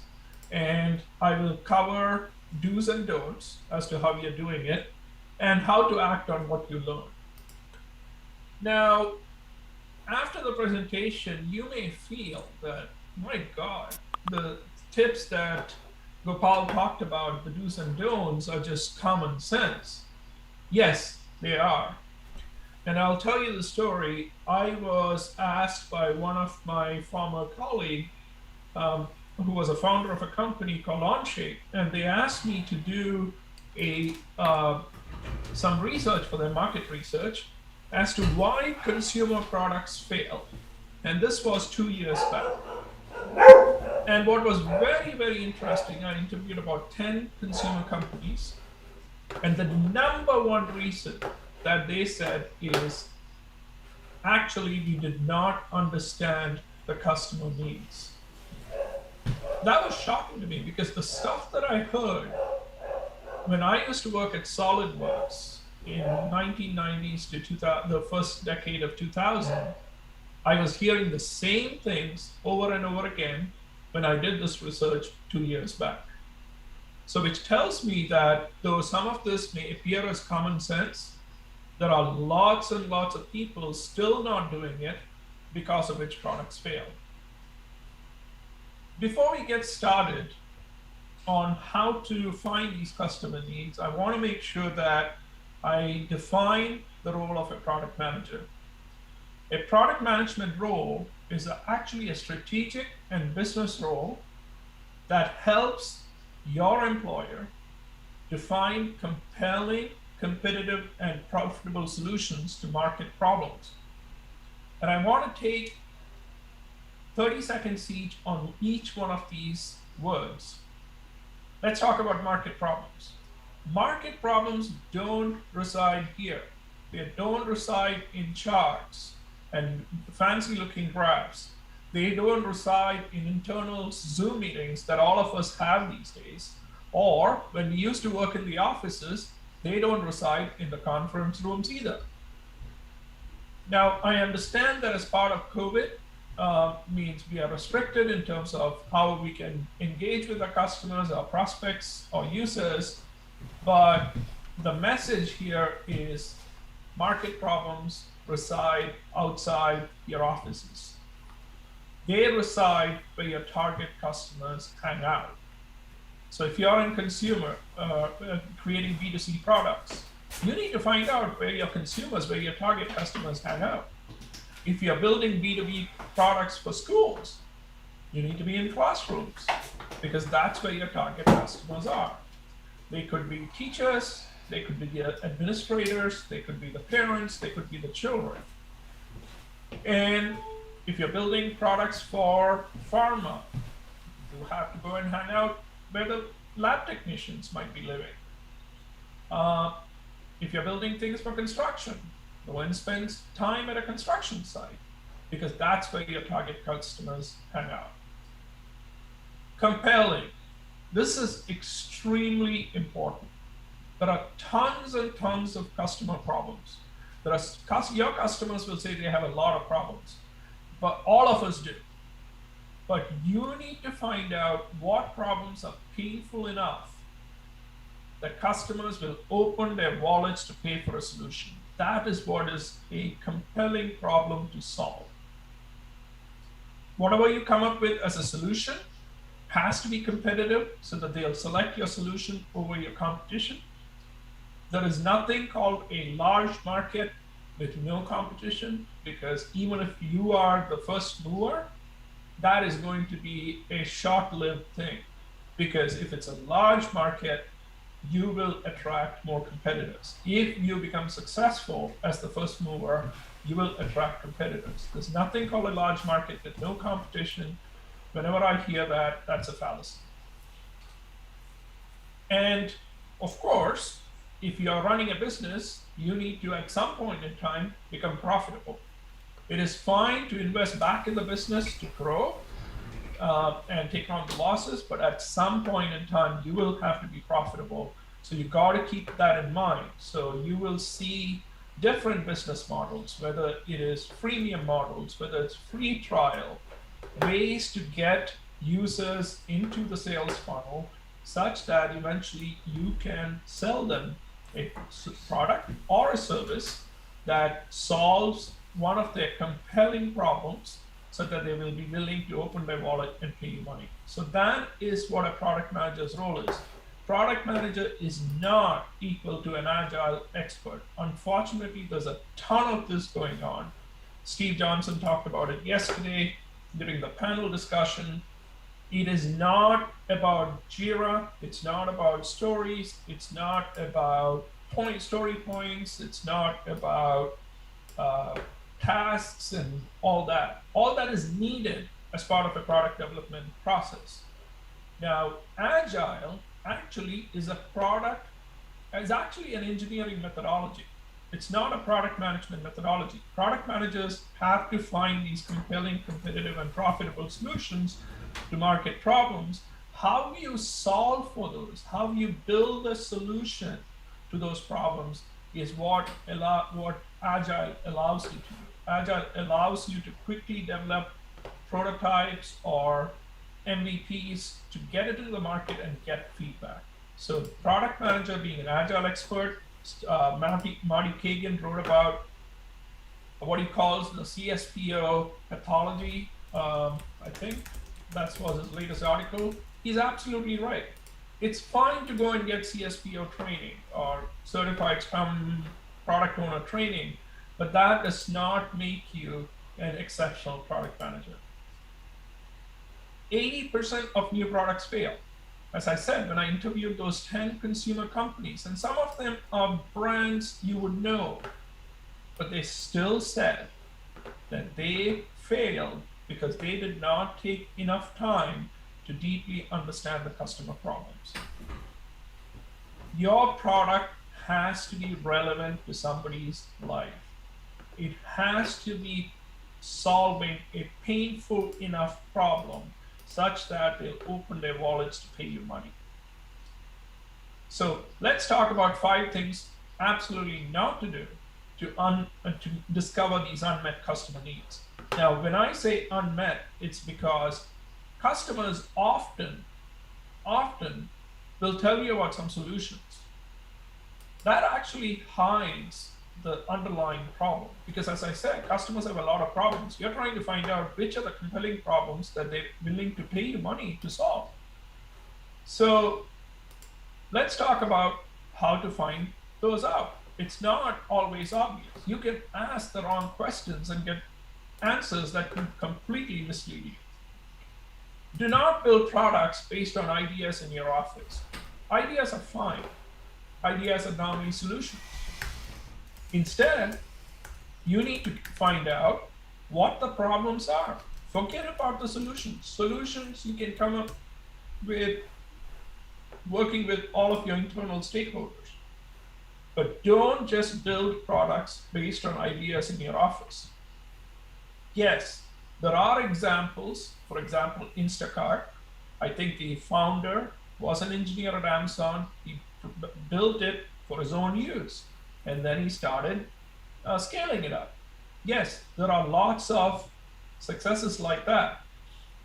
What I'm also trying to tell you is going and doing these customer discovery calls does not guarantee product success. What it does is increases the probability of product success. If you don't do it, it almost guarantees that the product would fail. There are always exceptions, because the thing is, I keep getting told, oh, I don't think Mark Zuckerberg talked to users about Facebook and so on. Yes, there are those things. It means people win lottery tickets as well. But if you want to take that chance, the chance of probability of success drastically goes down. And why is this a bad idea? People say, I used to do this when I used to be a designer or when I used to be an engineer 3 years back. It makes an assumption that nothing has changed. Now, there is never a state where you know all about your customers, because customer needs keep changing. And not because they changed their mind. There could be so many external factors. Look at what happened last year because of COVID. Nobody predicted it. Customer needs completely changed, right? The way you work completely changed. So you need to always keep a pulse on the customer needs. And yes, you should worry about competition, but I would spend more time with customers than looking at what competition is doing, because you never know how much time they are spending. They could be building products based on the ideas in their office. I think when somebody says I think, it's an opinion. It could be a hypothesis, but it's not being tested. It's not a data-driven fact. If somebody says I think, always say, okay, that's a good hypothesis, or unless you have some data to back it up. Because data trumps opinions. Second thing not to do, visit just the same friendly customers you have over and over and over again. Now, it is quite possible that if you are in the enterprise space and in your vertical, there could be maybe 20 customers that would buy, and maybe 12 of them are already your customers. In which case, yes, you will have to listen to their needs because it's a limited pool. However, the users who use your products could be changing. Even at those companies, the processes that they use could be changing. The workflows that they use could be changing. They may have brought in another system, another solution that may have an impact on the ecosystem in which your product works. So don't just visit a couple of friendly customers, because these friendly customers will tell you what you want to hear because of the relationships you have, gets you to build what they want, but it may not be applicable to the broader market. Whenever I go on customer discovery calls, one of the things that I tell them, tell whoever I'm interviewing is, please do not sugarcoat anything to me. I don't care if you want to rip apart my product and say that these features are the most terrible things that you could have put in, because I'm in a position to take that feedback, aggregate it with the feedback that we receive from other customers, and make it change. If you do not tell me your pain points, you will not put me in a position to help you, to make a change to help you. I do not guarantee that your feedback will result in product features or changes in pricing or whatever else. We will use it as data points and aggregate it with other customers. I make that very clear. The next thing, ask customers leading questions. Do you think feature X is a good idea? I had a product manager who worked with me once who came back and said, we should build X. I said, why? I was at a bar and I have buddies and I asked them, what do you think about this? And they said, it's a great idea. The problem with this is when you ask these questions, people have not even thought about it. They will give you an instantaneous reaction. If Microsoft or Google or whoever, even HubSpot or whoever comes and asks me, if I'm one of the target customers, what do you think of this? I've not given it enough thought. What is in it for me to say, yes, I like it? My skin is not in the game. Now, if I say no, without giving it much thought, it could be the greatest thing since sliced bread. So I would be missing out on an opportunity. I have no skin in the game. Worst case, I will just not use the feature. So don't ask customers leading questions and about features and products and so on. And I'll get to that in a second as to why that is a bad idea. Ask customers convoluted questions. Keep it extremely simple. If X equals Y and Y equals Z and we build blah, blah, blah, will it work for you? No, they're not thinking about your product. They're not thinking about the features, your product features. The only thing that keeps them awake is their business problems, not your product. Your product is a means to an end, and the end always is about solving their business problems. Start solving the problem just based on customer interviews. Now, if you're building an MVP, if you have limited audiences, of course, you can create mockups and all that and put it in front of it. But oftentimes you have to, unless you have a limited set of customers, you have to back up your qualitative research with some quantitative research. So how do we go about discovering those unmet needs? Don't think that being a sales closer or troubleshooter with customer support is the way to discover unmet customer needs, because your role when you're a sales closer is to close the sale, is to get around sales objections. If you're troubleshooting it, it's time sensitive, you're looking for workarounds. It's fine to jot that down as a problem that the customers have. More times you're called to troubleshoot a problem, more times you're called to find workarounds, yes. But what you want to do is say that you're playing the role of an explorer. Invite engineers and designers to participate in this exploration. The reason is when you come back, if you don't do it, and let's say you come back and say, this is what I heard, you want to make sure it's not perceived as, let's say, my opinion. They have heard. They would also ask questions from a different point of view than you. Because engineers think about how could I solve this problem? Designers are thinking about what is the user experience I could provide. You're thinking about, is this problem worth solving? What is the business impact? Or how does this fit into a strategic view of our company and so on and so forth. So having those different points of view is excellent. Now, one of the things the Zoom, the situation we live in has helped is it becomes very easy for engineers and designers to join these conversations, because all it means is click of a button and you're in a meeting talking to the customer. So take advantage of that. It's not that you have to get into the car or fly out. Now, the good thing about driving to the customer site or flying out is it allows you to build a social bond with your product development team. And they also get to visit customers and see the environment in which the customers live or how your product operates. Number two, spend 10 times more time deeply understanding customer problems than designing solutions. Spend 10 times here and go deep. Don't just take what the customer tells you as the problem. Keep asking why, keep asking why.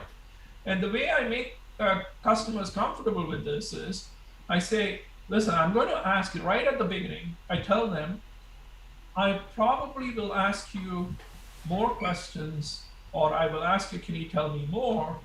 And why do you think that way? Not because I'm trying to be defensive. I want to make sure I understand the problem you're having in depth. So I may be asking many whys. So you set the expectations with customers. Everybody wants to jump to the solution space. You know why? Because it makes us, it's the creative aspect. All of us want to solve problems. All of us want to be creative. So we naturally jump straight into this. If you don't deeply, deeply understand this problem, you could be solving the wrong thing. It's very hard. It's not easier said than done. But I would say keep asking why. Tell me what is the problem we're trying to solve, and is that problem compelling enough that the customers would buy? Features. Solution space is all about features. Third-party devices, big data, mobile applications. Oh, do I need to have voice support using Alexa, smartphone, cloud, and so on and so forth. Customers live in the problem space. They are thinking about how do I compete against Amazon? Or how do I reduce my warranty returns? How can we retain and hire great talent? How do I reduce my customer support costs? Depending on which space your product belongs, means if you're building some warehouse software, this might be a question that would be relevant to your customers. But the key thing is your customers are not thinking about features. They are thinking about their problems. And the reason they hire you is to solve these problems and through building out features. Okay? Create a discussion guide of open-ended questions focused on the problem space. Now, don't ask open-ended questions. I mean, don't ask closed questions, just directed questions, but just tell me more about your business. What are the challenges you have? Don't ask questions that could result in a yes or a no. Do you go to the gym? Yes or a no. Instead, how often do you go to the gym, and can you help me? Can you walk me through the last time you went to the gym? Now that's an open-ended question. Because if you ask your customers, do you do X? Oftentimes they might tell you the ideal case scenario. But instead, if you focus on questions like, can you tell me your last project and how did it go? Were there any things that did not go as planned? What ended up to be much harder than it should be? Now we are asking them to reflect on an experience that they have had. Now, was that last project very typical? If not, what was different in the other projects? You're trying to find out if that last project was an exception or not. Find out what is costing them because of all these issues. That kind of gives you an inkling if this is a compelling problem for you to solve. Or what if this problem is not solved going forward? Right? If they say it's okay, maybe we'll live with it. Maybe it's not important enough. Maybe you have to dig deeper into it. So let me give you an example. This was one of the questions that I asked when I was doing an interview while I was at Toast. Imagine you're driving and want to know how the restaurant is performing. We were doing research on analytics and reports that restaurant owners may need. What pieces of data would you like to know right there and then? Because we put a scenario, everybody drives, everybody is away from the restaurant. What would they like to know? And they said, we had never thought about this, that they wanted to see how backed up the kitchen was. We were thinking they want to know about sales, revenues, and how does the sales compare to the previous thing. What they said is, I want to know how backed up the kitchen is, because if the kitchen is backed up, that means that the customer experience, the diner experience is going to be impacted. I can get more people into the kitchen. So they were all focused on providing a great diner experience. Understand how they solve the problems today. Oftentimes, your biggest competition is the status quo. Google Sheets, Microsoft Excel, Post-it notes. Those are all things people use to solve the problem. Validate that the problem is painful enough. Willingness to pay. Questions to ask. Can you walk me through your current workflow? What solutions have you tried to solve these problems? How are those solutions working? What would it take to switch if a better solution is available?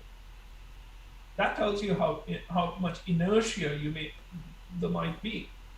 Who pays for the current solution? Is there a budget? Who is most impacted by these problems? So that gives you an inkling of the decision makers, right? So here are some of the questions. When we found out about that restaurant owner experience, what they were using was a security camera that was pointed towards either the kitchen display system or where you stick the tab of what the orders are. That is how they were solving the problem, because security cameras often have mobile apps. And last thing I want to say is, oftentimes customers will not tell you stuff, and this is the benefit of visiting the customers where they live, observe the unspoken and ask questions. Nobody's going to tell you that this is the way I carry my groceries, unload the groceries from the car and carry it into the house. Or this is where I live. Or you see this on a manufacturing floor, lots of red lines. Now you say, can you tell me what's going on here? Right? It allows you to empathize and understand the world in which your customers live. How many customers? 5 to 12 customers, which should give you about 70% of the needs. You can do 20, but it starts plateauing. So don't think that you have to go and visit tons of customers. But what I would tell you is make it a habit to visit customers. If you can talk to 2 or 3 customers a week, or even 1 customer a week, or 2 to 3 a month, get started. There's no harm. How do you find them? Tons of places. I start with LinkedIn. I look at Quora. B2C, friends, family, coffee shops, existing customers, my LinkedIn network, and all sorts of things. There is no dearth of finding potential customers, no matter which vertical you're in. Words of caution. Stay away from prospects in the sales funnel, because if you lose the sale, always the product manager gets blamed because the customer said, can you do X? And you, being the product manager, being the explorer, say, no, not really. And that could blow the sale and you get blamed. Qualitative research is necessary, but if you're doing something that is high risk, follow it up with quantitative research. Surveys using a larger set of customers before you act. 5 takeaways. Get out of the building. Focus only on the painful problems that the customers will pay for you to solve. Qualitative research with 5 to 12 customers to deeply understand problems, empathize with them. Share the insights with your team. Don't think that just because you did customer visits, that's good enough. There are lots of tools where you can record these things. Order.ai is something we use quite a bit now that we do these things online. It gives you a transcript. It gives you the audio recording. When we do presentations on usability sessions or user research, we include quotes. We even include a link to the audio, and Order.ai is a product that I would highly recommend. And frequently validate with customers. If you remember only one thing, remember this. No one in your office will ever open their wallets to buy your products. Folks who do live outside your office. So get out of the building. Now, in the times we live in, yes, we are coming back to normal, in the US at least, not in every country. It is perfectly fine to talk to customers on the phone, over Zoom, and so on. When I showed that Zoom image, that was a Zoom of internal stakeholders. That's what I was trying to get to. Don't listen to them. It's perfectly fine to do Zoom or phone calls or whatever with real users who have the problems that you want to solve. That's it. My email is here, and I used to blog. I still have a ton of content at productmanagementtips.com. So thank you so much. And I think, are we out of questions? Yeah, there are 2 comments and 2 questions in Slido. Okay. Where was the question? Do you know the question, Peter? I don't know. None of the questions showed up on Slido. Do you see the questions? That's weird. Let me refresh my screen. Huh. That's weird. Can you read the questions if you have time? Yeah, the first one's from Keith Morneau. Customer surveys have very low conversion completion rates. Any suggestions other than site visits that might help? Yes. If you get a 2% conversion rate on on surveys, you have had a good survey. I would try personal notes to send out the survey, even if you get 20 data points. Means support can help you. Means the thing is, or find prospective customers. You can use LinkedIn and find people who might be working at employers that are not at companies that are not your customers yet. Write them a personal email and say, would you mind taking 5 minutes to write the survey? I don't like to pay people to take the survey because I think it creates a bias because people fill out the survey just to get the Amazon gift card or whatever. All right, I will be in wonder.me after this. If you have any questions, I hope this was helpful to you. And I will send out the slides. I need to figure out who I need to give the slides to, so it will be available for download. Okay? Thank you so much. Take care, guys.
Great. Somebody else. Yeah, he Cool. was previous. Great. Oh, I see. Got it. Cool.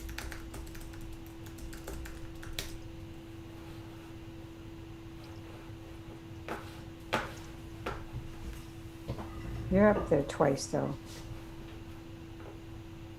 Oh, no. What did I, no, We're fine. If you want to just go ahead, you don't need to put me on there. One of the tech guys is in there as co-host too. That's the product coffee guy. Yeah, I Yeah. know. Yeah. So we should just share your screen. Go ahead and do the slide that you want, and then we'll get started. There you go. Perfect. All right. All right, I think it is time to get started, yes? Okay. Yeah. All right, welcome everyone to the Blue Channel. I am Sue Burek, the moderator for these sessions. Next up is our speaker, Dan Olson, and he'll be talking about how to define your product strategy. The information is about the WonderMe information, a survey, and I'm posting in the chat. We'll be put your comments and questions in the chat, please, and we'll be monitoring them. All right, welcome. Take it away, Dan. Great. Thanks. Cool. All right. So welcome everybody. Thanks for coming. I'm excited to be part of ProductCamp. You know, I live here in Silicon Valley, where I think the first ProductCamp started, and I love attending it. And I'm sad that we couldn't do it in person. I'm really glad that they kind of organized to do this online. So I'm excited to share some advice with you today on how to define your product strategy. Real quick about my background, for those of you who may not be familiar with it, I actually started out with a technical background. My parents got me a computer when I was a kid. I'm really glad that they did. I was an electrical engineering major. And then my first job out of college was actually doing submarine design, which is a very fun job. A little bit like very technical product management, it turns out. And I actually got a master's in industrial engineering. And then I moved out here to Silicon Valley to go to business school. I wanted to get more on the business side of things and get into, commercial technology and software. And when I was at business school, trying to figure out what I wanted to do after graduation, I asked people around, and I learned about this awesome career called product management. And the more I learned about it, the more excited I got about it. And I had never done it before. So I asked people, hey, where's the best place to learn product management? At the time, everyone pretty consistently said Intuit. So I was fortunate to interview at Intuit and get a job there. After Intuit, I was a product leader at a few startups. I also was CEO and co-founder of my own startup. I'm the author of the Lean Product Playbook. Came out 6 years ago. It's basically my documentation of the best practices. I'm going to share some advice from that today. How I spend my time for quite a while now, I've been a product trainer consultant, largely teaching workshops for private companies as well as public workshops and public talks like this. I'm also a big believer in building product community, which is why I love ProductCamp. And over 7 years ago, I started a group called Lean Product Meetup, where we bring in a monthly speaker. We're over 10,000 people now, and it used to be in person here in Silicon Valley, but with COVID, we've taken it online. So I'll share more about that later at the end of my talk. And you can see on my website there, dan-olson.com, where I post my videos and things like that. So, and I've worked with a lot of companies. I won't go through it all, but big companies, large companies in different spaces. And, it's rare to get so many product people together. We have over 120. That's awesome. We're all usually so busy, heads down working on stuff. It's nice to take time out of our day to kind of try to improve our craft, improve our skills. So I want to start out with a lot of valuable information right away. And the most important information that I want to share is the product manager's motto. Now, the product manager's motto is a bit like Spider-Man's motto. So we have 120 plus product people here. Somebody, if you can chat, help me out. What's Spider-Man's motto? I need a little audience participation at different points in this talk. So we'll use the chat for that. Anybody help me out? Yes, there we go. Craig, Andy was the first one. That's right. So for many people know, right? Spider-Man's motto is with great power comes great responsibility. Well, the product manager's motto, it's similar, but it's just a little different. And it's with great responsibility comes no power. And when I give this in front of a live audience, there's usually people giggling and laughing. And I like to say we're laughing on the outside, but we're crying a little bit on the inside, aren't we? It's like, why do we, why aren't we given more power? Why do we have to, no one reports to us. So we have to influence without authority. We have to beg, cajole, plead to get people to do stuff, right? And You know, when I share this quote, sometimes, you know, a small percentage of people are like, well, we do have power. And yeah, obviously we have to get power to do our job. We have to earn the power, right? Nobody gives it to us. You don't inherit the power is the point here. And you see the word responsibility there. You know, product management is a unique job in the sense that, you know, you're responsible for a lot of things. In a way, you're the glue holding all the other groups together. Like, as I like to say, it takes a village to build a product. You know, it's not just the developers, it's not just the designers, it's just not just the product managers, right? It takes a range of skills, and you're kind of the glue. At last night's panel, I used one of the phrases I like a lot, which is, you know, nature abhors a vacuum. Well, so do product managers, right? If there's no one doing QA, well, who's going to step in and fill that hole and do QA? It's going to be the product manager. If there's no designer, who's going to do the wireframes, right? It's going to be the PM. So we're responsible for a lot of things. And as you move up in your career, not necessarily as a junior PM, but as you move up, you're going to be increasingly responsible for product strategy. So that's the topic of my talk today. I'd love just to hear if people want to chat. When you hear product strategy, what comes to mind? Like, what's your definition of product strategy, right? Let's get, I have over 130 people, so let's see what you got to say here. I want to hear people's thoughts, if you could, on what comes to mind. Vision, all right, good, thanks, Mark. Roadmap, Tim, okay, good, roadmap. Approach, target market, competition, growth, excellent. Vision and goals, how you meet needs, excellent. Goals, excellent. All right, a lot of great answers. Cool. I'm going to jump in with what I think of how to conquer the market, excellent, how to get where you want to go. Yep, these are all great answers. Thanks everyone for chiming in. So, you know, a lot of you covered this. It's your plan for how you're going to win, how you're going to conquer the market, how you're going to win in the marketplace, right? It's informed by competitive analysis. People said that, mentioned the competition, right? We need to figure out how we're going to be better or different. One of the other things, and when we talk about vision, we usually talk about long-term versus short-term. And I think it's one of the most important things because we are so dominated by the short-term. I like to think of it, I'm a bit of a physics geek, so I like black holes, right? The gravitational pull, like the short-term will consume everything if you let it, right? Just getting that meeting done or that email done or that stand-up done or this sprint done. You're so in the moment working on, you know, immediate goals that it's often a luxury that we can pull our head up out and like look, you know, 6 months, 12 months, 18 months ahead to kind of plan a longer term vision. So my favorite definition of strategy is probably saying no, is being able to say no, right? And I have a Steve Jobs quote here that I really like. Steve said, people think focus means saying yes to the thing you've got to focus on, but that's not what it means at all. It means saying no to the 100 other good ideas that there are. Innovation is saying no to 100 to 1,000 things, right? And so I like to rephrase it as saying strategy means saying no. Just to pick on our friends in sales for a minute, when a salesperson goes out and calls on a big client like Google, and Google says, well, is your new product gonna have feature A? What do they say? Oh, yeah, it's gonna have feature A, sign the contract, sign the contract. Right. Hey guys, $10 million contract with Google, we gotta build feature A, right? The next salesperson talking to IBM, right? They go and they talk to, you know, them and say, hey, what is your product gonna have feature B? And they go, oh yeah, it's gonna have feature B. Yeah, feature B for sure, by all means, you know, hey guys, we gotta build, right? So they say yes to everything. They're incentivized just to you know, poke a little fun at our friends in sales. So if you're not saying no, you're not really being strategic, right? And if no seems a little harsh, then just think about it as not now, like not within the planning time frame we're talking about, or not for the product release that we're talking about. That's how I would think about it, right? And then the other last thing, kind of to really get it, is really truly strategic decisions are ones that are not easily reversed, right? You know, if you sail to a new land and burn your ships and there's no way of going back, that's a strategic decision. There's no way you can reverse that easily, right? If you just make a decision and then the next day or the next week you can change your mind, you know, maybe it wasn't a super strategic decision. So anyway, that's kind of what, when I think of product strategy, those are some of the key points. Somebody actually mentioned how you're going to meet customer needs in the best way. Totally agree, because we want our product strategy to be focused on needs. And so when we talk about customer needs, I want to share an important concept, which is the concept of problem space versus solution space. This is going to be part of the foundation of how we build our product strategy. And I've been talking about this for many years. And so I'm really excited to hear more and more people talking about and using the phrase problem space. So let me explain what it is. A problem space is basically a customer problem, need, or benefit that the product should address. When you think about how is this going to create value for the customer, you're thinking in the problem space, right? If I said, yeah, you know, I think it's too hard to share photos with your friends these days, so I want to make it easier to share photos with your friends.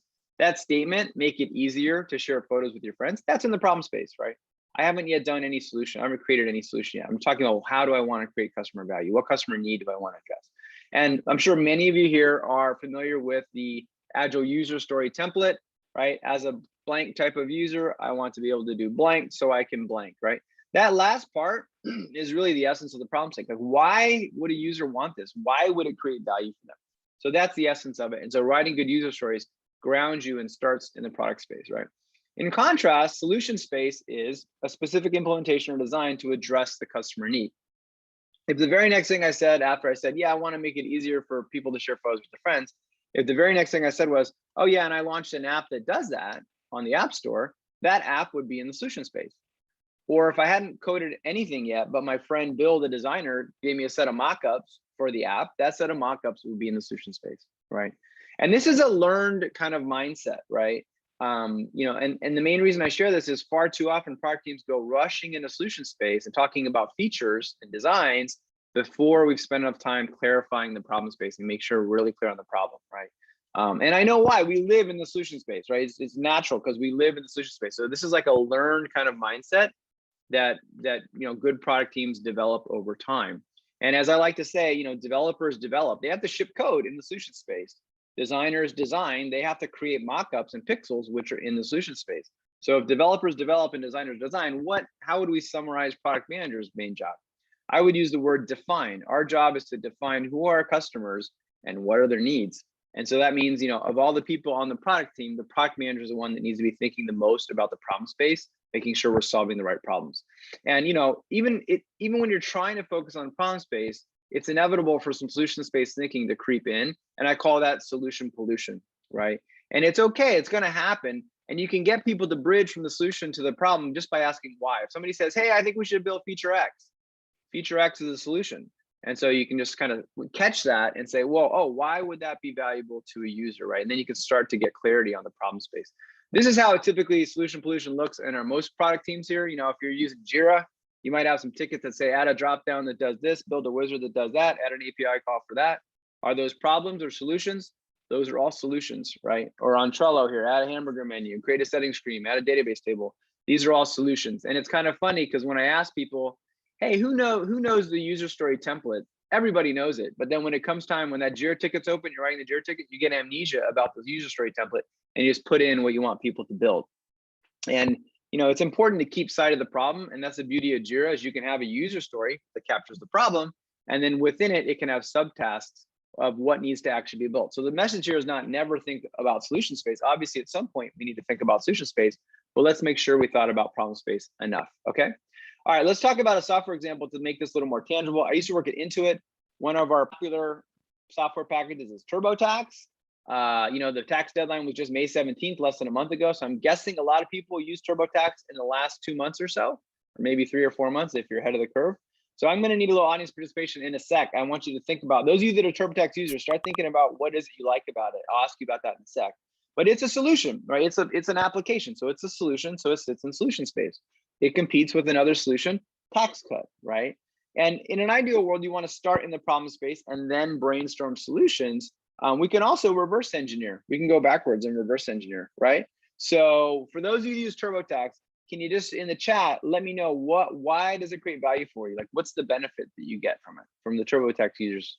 So we got over 130 people. I'm guessing we have at least 30 plus TurboTax users in here.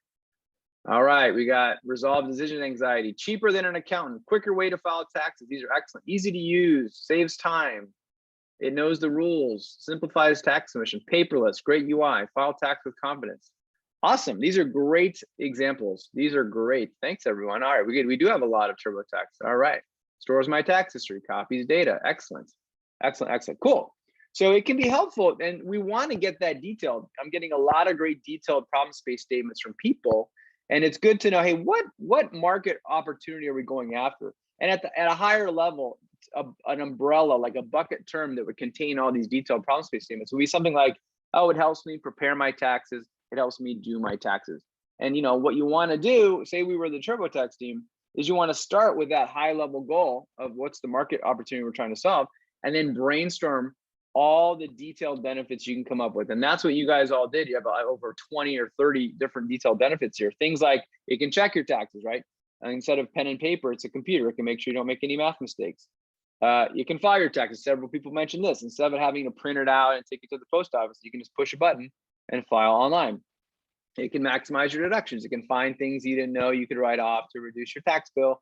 It can reduce your auto risk. These are just 4 examples. I got a lot of other great examples from the audience. So thanks for that. So once you do that, you want to brainstorm all the things you could do. We're not saying we're going to do any of these yet. We're just trying to brainstorm what could we do to address customer needs. And then what you want to do is create a problem space definition. And I will say the problem space can be a bit messy at times. If you look at the chat, you can see that I got a bunch of different answers. No 2 were exactly the same. Some seem like they might be kind of related, so you have to kind of make sense of this qualitative data, right? And so it is a little noisy, but you will see that there are ways to make sense of it. So let me show you how that typically works. So let's say there are 3 benefits, I call these atomic benefits, right? Help me prepare my taxes, reduce my auto risk, check my return. These are things that customers tell us they would value, right? And we kind of clean up that list and dedupe that list. So we have our cleaned up list of atomic benefits. Well, one thing that we can do is we can talk to customers, and if they say, hey, it helps check my return, we can ask them, okay, well, why is that valuable, right? And we can keep kind of asking why to kind of probe deeper. Now, when we ask why, the way I like to think about it, it's called a benefits ladder. You can think about the first answer they gave you, check my return. That's like the bottom rung of the ladder. And each time you ask why, you're trying to get them to go 1 rung up higher on the ladder to get to a higher level benefit of what it's really about. And so you might find the way it plays out is like these are distinct at the atomic level, but after asking why a few times, you realize they all kind of ladder up to the same overall benefit. And that would be one about empowerment or confidence. And some people have said, pointed out anxiety, reduce my anxiety. This is an emotional benefit. And the way that this narrative might go is, well, before TurboTax, I had to do my taxes each year because it's required. And I don't know anything about the tax code. I'm not too good with math and numbers, but I have to do it. So it's a very anxious, nerve-wracking situation. But then a friend recommended TurboTax, and next thing you know, it holds my hand. A lot of things that people said, holds my hands, guides me through asking the questions. Next thing you know, I'm done with my taxes. I feel a lot more empowered and confident. That's how that benefit ladder would go. There's a completely different, distinct benefit ladder, has nothing to do with that, it has to do with saving time. Some people mentioned this too. Save me time preparing. Hey, when I did it by hand, it took me 4 days. Doing it with TurboTax, it takes me 4 hours, right? Or save me time filing, e-filing instead of having to print it out. And then finally, save money, maximize my tax deductions. Someone else also said, hey, it's cheaper than a CPA. So this is an example of what I call a problem space definition. And back to my point about, well, if developers develop, designers design, what do PMs do? We define. This is part of our job, is to understand what could we do to create customer value. I will say we haven't yet kind of prioritized this at all. This is a potential list of what we can do, but it's a full problem space definition. And the cool thing about it is that imagine you're on the TurboTax team, somebody comes up with an idea, it's gonna map to one of these 3 Uber benefits at the end of the day. Now, if you discover a 4th one, awesome, that's great. Let's add it to our problem space definition. But once you have a pretty robust problem space definition, you'll find that all ideas can map to one of the overall benefit ladders that you're talking about. So what you wanna do is create your problem space definition, right? Have these benefits. And now I wanna show how we're gonna use that to create our product strategy. And to create our product strategy from our benefits, we're gonna apply the Kano model. The Kano model was created by Professor Kano during like the auto manufacturing quality improvement movement, total quality movement, Toyota production system, during those years, right? When there was a lot of focus on quality and how can we build better products and things like that in the auto manufacturing industry. So it talks about customer needs as well, not surprisingly. On the x-axis is, hey, for whatever need we're talking about, save money, save time, right? How fully does the product meet the need? From not at all on the left to 100% fully on the right. And then the y-axis is just, hey, as a function of how much the product meets the need, how much user satisfaction results or user dissatisfaction, because it can be unhappy, right? And this starts to seem a little complicated, don't worry. The cool thing about the Kano model is it breaks all the benefits and features into one of 3 categories, right? Let me start with the easiest one, performance benefit or feature. The way to read this graph is from left to right. As the product meets the need more fully, the amount of customer satisfaction increases. It has a positive slope relationship, basically, right? So more is better, less is worse. Let's say we were in the microprocessor chip business and everybody else's chip was 2 gigahertz processing speed.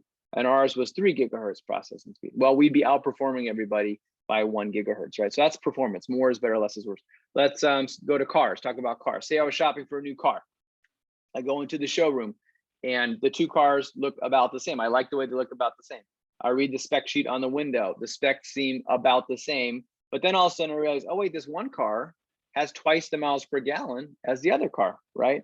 All other things being equal, I would pick the car with the higher miles per gallon because for most people, fuel efficiency is a performance benefit, right? More is better, less is worse. So that's a performance benefit. The second category is a must-have benefit. You know, I know must-have is a word that gets thrown around pretty loosely, especially by senior stakeholders, like we must have this feature, but this is a very specific Kano model definition of must-have. What it means, it's easiest to start on the right-hand side here. If the product fully meets the must-have need, it doesn't actually make customers happy because they're expecting the must-have to be met, right? But as you go to the left, and as the product, fails to meet that, it goes down, you start to, create increased dissatisfaction. The customers get more and more unhappy, basically, right? Let's stick with cars again. So say I go to shop for a new car, I go into the showroom, I see this wonderful car, it looks great, I love the way it looks. I look at the spec sheet, it seems like it's an amazing specs, the price looks great, but then I peek inside the car and I realize, hey, wait a minute, this car doesn't have any seatbelts, right? I wouldn't buy the car because I'd be afraid of, dying or getting hurt if I were to drive it. So seatbelts are a must-have for a car. But if car A has 5 seatbelts and car B has 100 seatbelts, I don't say, oh, car B is 20 times better. Like once you have 1 seatbelt per person, you can check off the list and you're good to go. So that's the second category. And then the third category is delighters, delighter benefits or wow features, right? The way to read this is, hey, if you don't have this delighter need, it's no big deal because people aren't expecting it to be there. But by adding a lot, you can create a lot of customer value, right? That's the idea of a delighter, right? And sticking with cars, not today, but when the first cars came out with GPS navigation, it was a delighter, right? What need did that solve? We go back to the needs. It solved the need to figure out how to navigate, how to drive from point A to point B, right? And if you think about what solutions did people use, talking about problem solution, what solutions did people use back then? There's maps, right? You'd have paper maps, you would ask for directions, you try to wing it and get lost. For a while we had Google Maps and MapQuest, you would print it out and bring it with you. That was another option. But then the first cars came out with GPS navigation and it fundamentally changed how you got it from point A to point B. It was a delighter, right? It was a big delight that this new technology could provide. But what happened over time, as we know, more and more cars got GPS navigation. Garmin and TomTom added their add-on units, and now we all just navigate with our phones. So that's the other thing is problem space, problems don't change anywhere near as quickly. Solutions can come and go to solve the same problem. And that just shows you that this is not a static picture, it's a dynamic picture, so that the needs and features migrate over time, so that yesterday's delighters become today's performance features, become tomorrow's must-haves. And the pace with which that happens just depends on the level of innovation and competition in your space. Okay, so why am I telling all you this about the Kano model? All you need to take away is, hey, there are 3 categories of needs. There are must-have needs, performance needs, and delighters. And what we're gonna do is create a product strategy grid, right? And it's just a table. And what we're gonna do is list for our product category 1 per row, what's the must-have benefit, what's the performance benefit, what's the delighter benefit. So here I've listed 1 must-have, 3 performance, and 2 delighters. And I've kept it generic so you might envision how it's gonna be in your space. In a minute, we'll talk about a real example, okay? The next step you wanna do is create a column for each of your key competitors. And a column for your own product. So here I've listed 2 competitors, A and B, and a column for our product. The third step is you want to rate or score the competitors. How good a job are they doing on each one of these benefits, right? And honestly, low, medium, high is usually adequate, right? It's usually good enough. As long as the ratings make sense. When you look across a row, the rating should make sense. So this is saying, okay, for performance benefit 1, competitor A is better than competitor B by a lot, right? For performance benefit 2, competitor B is better than A by a lot. They're both so-so at this one. They both have the must-have, and competitor A has a unique delight, right? Back to the Steve Jobs quote. This is where you want to this is where you have to make the tough decisions of where are we going to be the best, right? You can't be the best at all the things. It might be tempting to be like, high, we're going to be high on everything, right? That's not saying no. That's not realistic from a resource standpoint, and it won't create a clear positioning in the marketplace. So this is where you want to pick your battles and really identify where do we plan to be the best? How are we going to better meet this need than anybody else that's out there, right? And so given this landscape, competitive landscape, we might go with product strategy like this. Okay, of course, we're going to have the must-have. We're going to go medium on performance benefit 1. We're not going to try to be better than competitor A, but we're going to go medium there. We're going to say no to performance benefit 2. We're not going to worry about that one as much. And we're going to try to be the best at performance benefit 3, right? These other 2 groups are medium. The other 2 competitors are medium, and we're going to go high. We're going to try to be the best there. Maybe we've identified a market segment that really values that benefit, or maybe we have some solution ideas as to why we can do a better job there. And then we have our own idea for a unique delighter. What matters the most from this product strategy exercise and why you do it is to come up with what are your unique differentiators, right? And your unique differentiators are which performance benefit, usually it's just one, are you planning to be the best on, right? And you need that at a minimum, right? And then if you also have a delighter, that's great. You don't compete on must-haves. One mistake I see people make with their product strategies or their MVPs is they launch an MVP that only has must-haves. Like that doesn't create any positive customer value. We want to get clear on our unique differentiators. Okay, so we have another audience participation thing. I need people get ready to chat here. And what we're going to do is we're going to talk about Instagram, right? Not today, and I picked this because most people are probably familiar with it. Not today, but let me just go back in time and tell you a story. When Instagram first came out, there were already a lot of other mobile photo sharing apps on the market. There were already several other apps out there.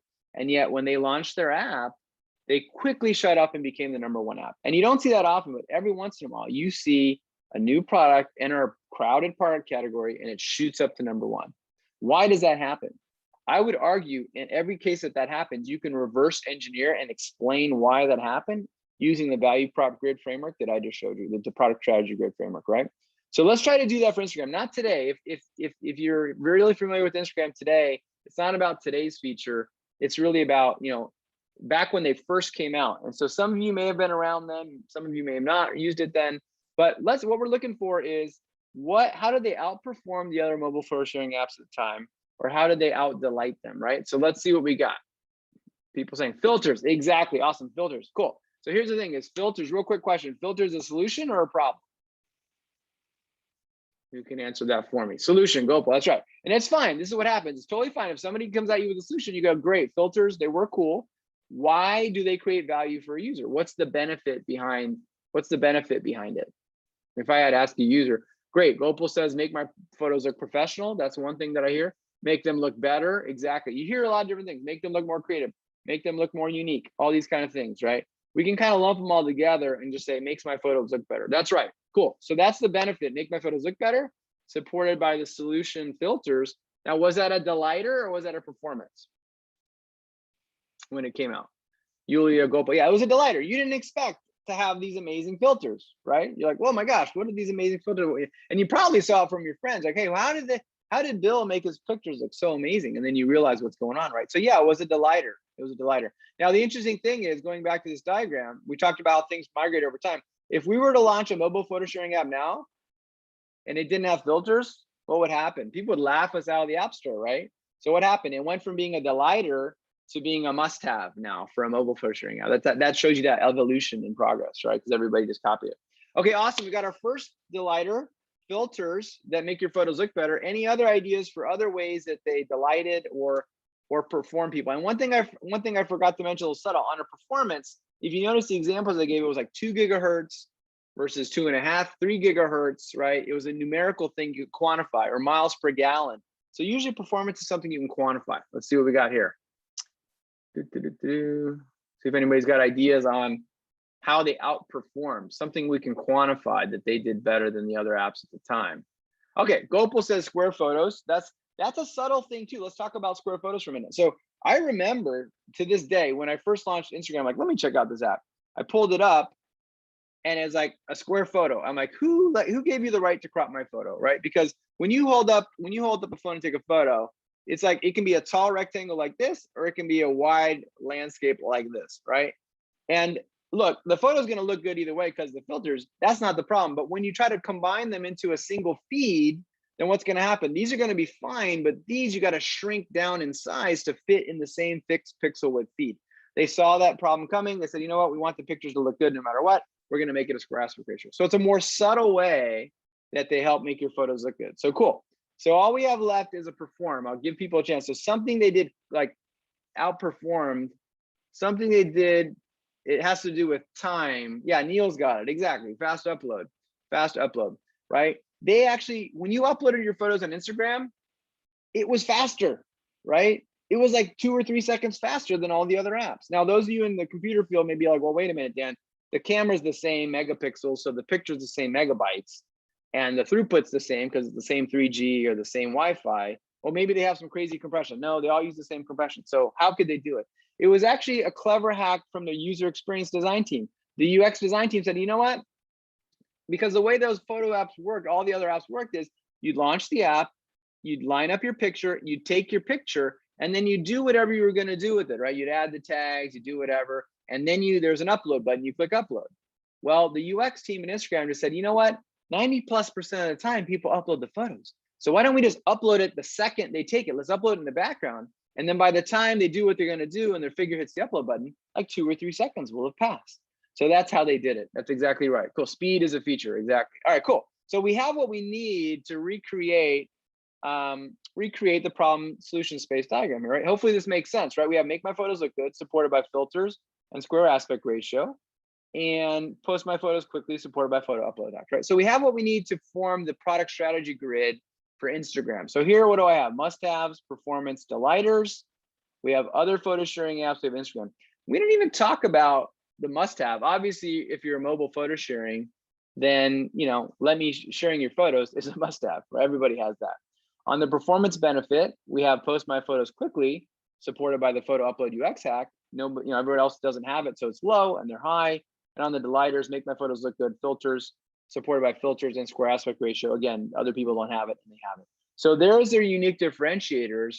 And I mentioned briefly, when you have a performance, a clear outperform plus a unique delighter, that is a very powerful combo. At a minimum, you need to outperform. But if you can do this creates so much more customer value with your product in the competition. It's going to make everyone kind of flock to your product like you saw there, right? Now, sometimes I give this talk and people go, oh, Dan, this is a nice story. How do I know it's not revisionist history? You're kind of connecting the dots after the fact. Well, lucky for me, they gave a presentation about it and where they talked about the UX hack and other things. And I wouldn't expect anybody to know this, but at the time, what their tagline was at the time, but their tagline was fast, beautiful photo sharing.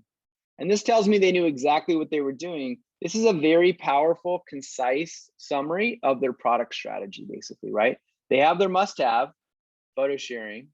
They have their performance benefit, fast. We're going to be faster than everybody else. And they have their delighter. We're going to make your photos look more beautiful than everybody else, right? So it's just 4 words, but they managed to pack their whole product strategy into those 4 words. And these are very powerful, not only for the product strategy, but for people in the company. Everyone's really clear on how we're going to be the best photo sharing app, right? If everybody knows the tagline, fast, beautiful photo sharing, it can align all the teams and empower all the teams. So I would encourage you to apply the techniques that I mentioned. If you're not clear on your product strategy, brainstorm the problem space, and then categorize them with the Kano model, must-have, performance, delighters, do the competitive analysis, and come up with how you're going to be the best and what your product strategy should be in order to be the best. So, all right, with that, I want to thank everybody. And I did mention briefly my Lean Product Meetup that I've been running for over 7 years. We have over 10,000 members. You can go to this, URL. I'll put it in the chat so people have it if you want to join. It's free to join our meetup group.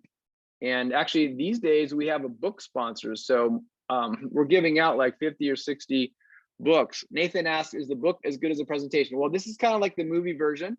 So sometimes the movie's a little better than the book, but the book is much longer and has a lot more content. So yeah, if you like this, you can check it out. There's definitely some other parts of the process that I left out, but feel free to join us. And speaking of the product manager's motto, our next event is on June 24th about how to influence without authority. So you can check that out if you want.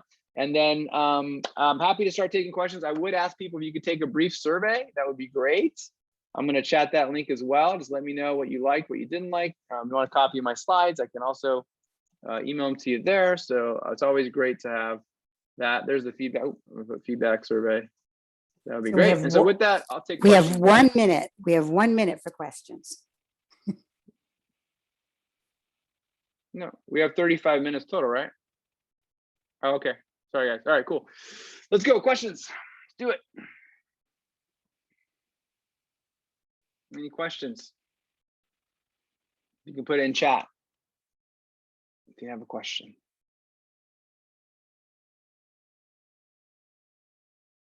See above question, Ben. Okay, fair. Yeah, I think subjective is fine. You know, a lot of times all the tools that I have, you can either, there's ways to apply them very rigorously and quantitatively. You also get a lot of value just doing it lightweight. Honestly, high, medium, low usually works pretty good. And people can usually agree on, okay, yeah, this one competitor is better than this competitor on this dimension. So yeah, good question. But, and if you can get quantitative, if you're in the microprocessor chip business, then you probably should be keeping track of gigahertz and things like that. But for most products, you don't have to do that. So. Mamadou specs. Yeah, that's a problem is when you compare on specs, you're basically comparing solution space. So that's the trap that a lot of people fall into is feature checklist. Oh, look at our feature checklist, compare the competition. The problem there is, you know, who knows if that feature really solves a customer problem or not. So I like to ground your product strategy and your marketing more in benefits and problem space than solution space or features. So. Shane, yes, I do have experience with that. Again, it's a learned mindset. So, you know, it's tough. I mean, the odds of like building a solution, having it actually be successful, if you don't know that, if you're not clear on the problem, are pretty low, right? So I think they put the link in there to do the feedback link. The link didn't, it's not an actual clickable link. If somebody could put the clickable link in there. That u10.me is not a clickable link. Oh, okay, sorry. It's okay. That's probably I can try to do it if I get the right I link can do here. it. Hold on. There you go. Cool. Steve got it. Thanks, man. Okay. Excellent. The next session starts Maybe. in 4 minutes. So we want to thank Dan very much for his presentation. Fabulous. Thank you. I've enjoyed it. And Thanks. Thanks, everybody. feel free to go to your next session, figure out where you want to go, and we'll get our next speaker set up. And that was great. Thanks a lot. Great. Thanks, Steve. Appreciate it.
All right.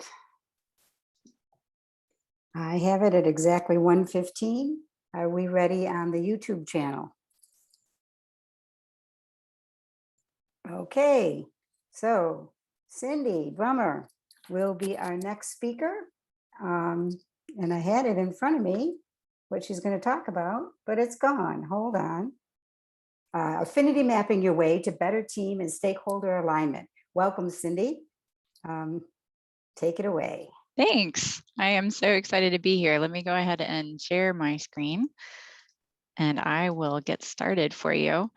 So I'm so happy to be here. I need to make sure that I thank the sponsors for today's event. It's because of them and because of everybody that's here is why we can do this here. So be sure to check out our sponsors today and thank them for making Product Camp Online a reality.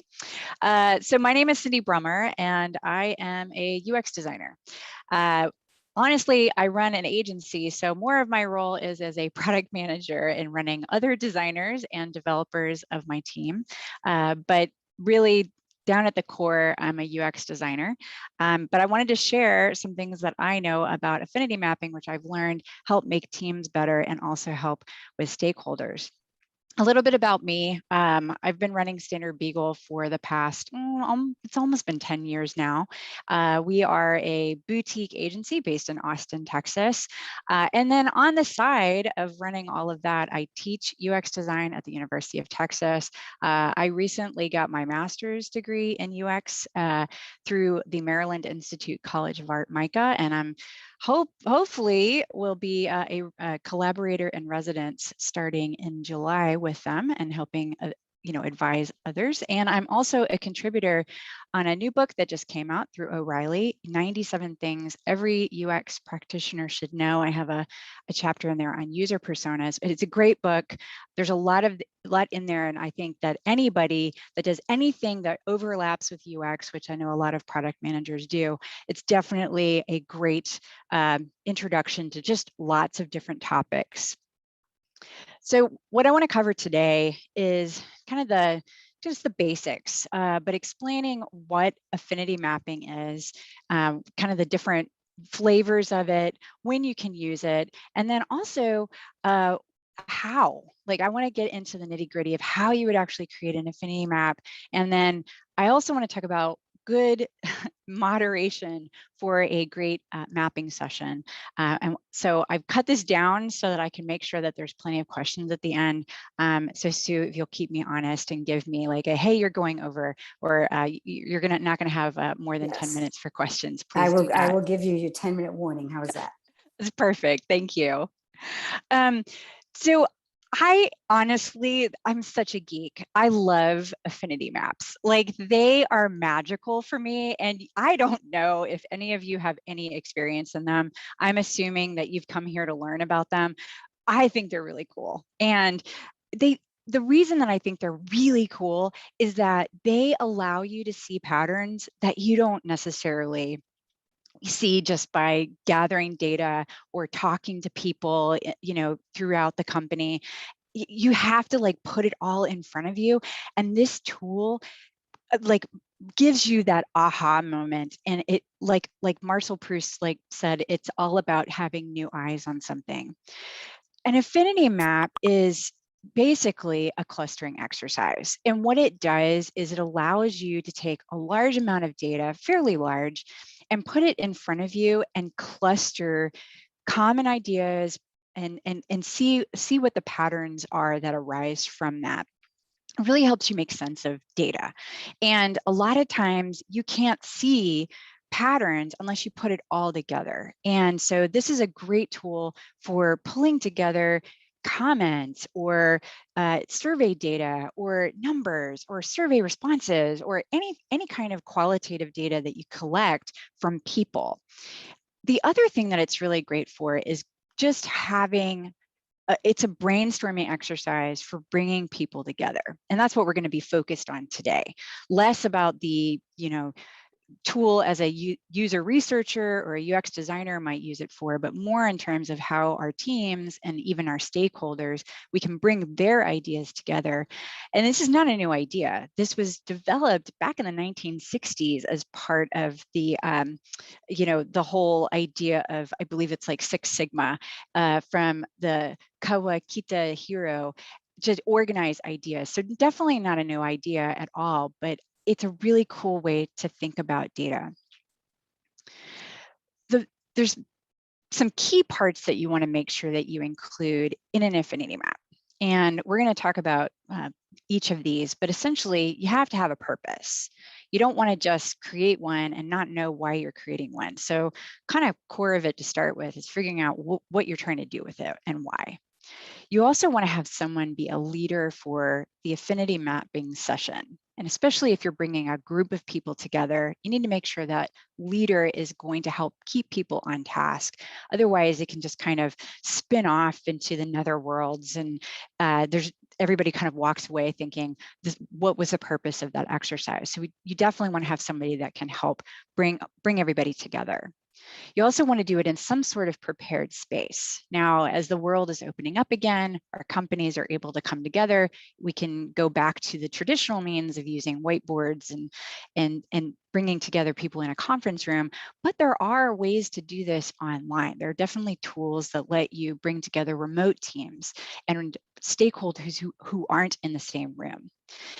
And then the other piece is the content. What content are you going to be bringing together?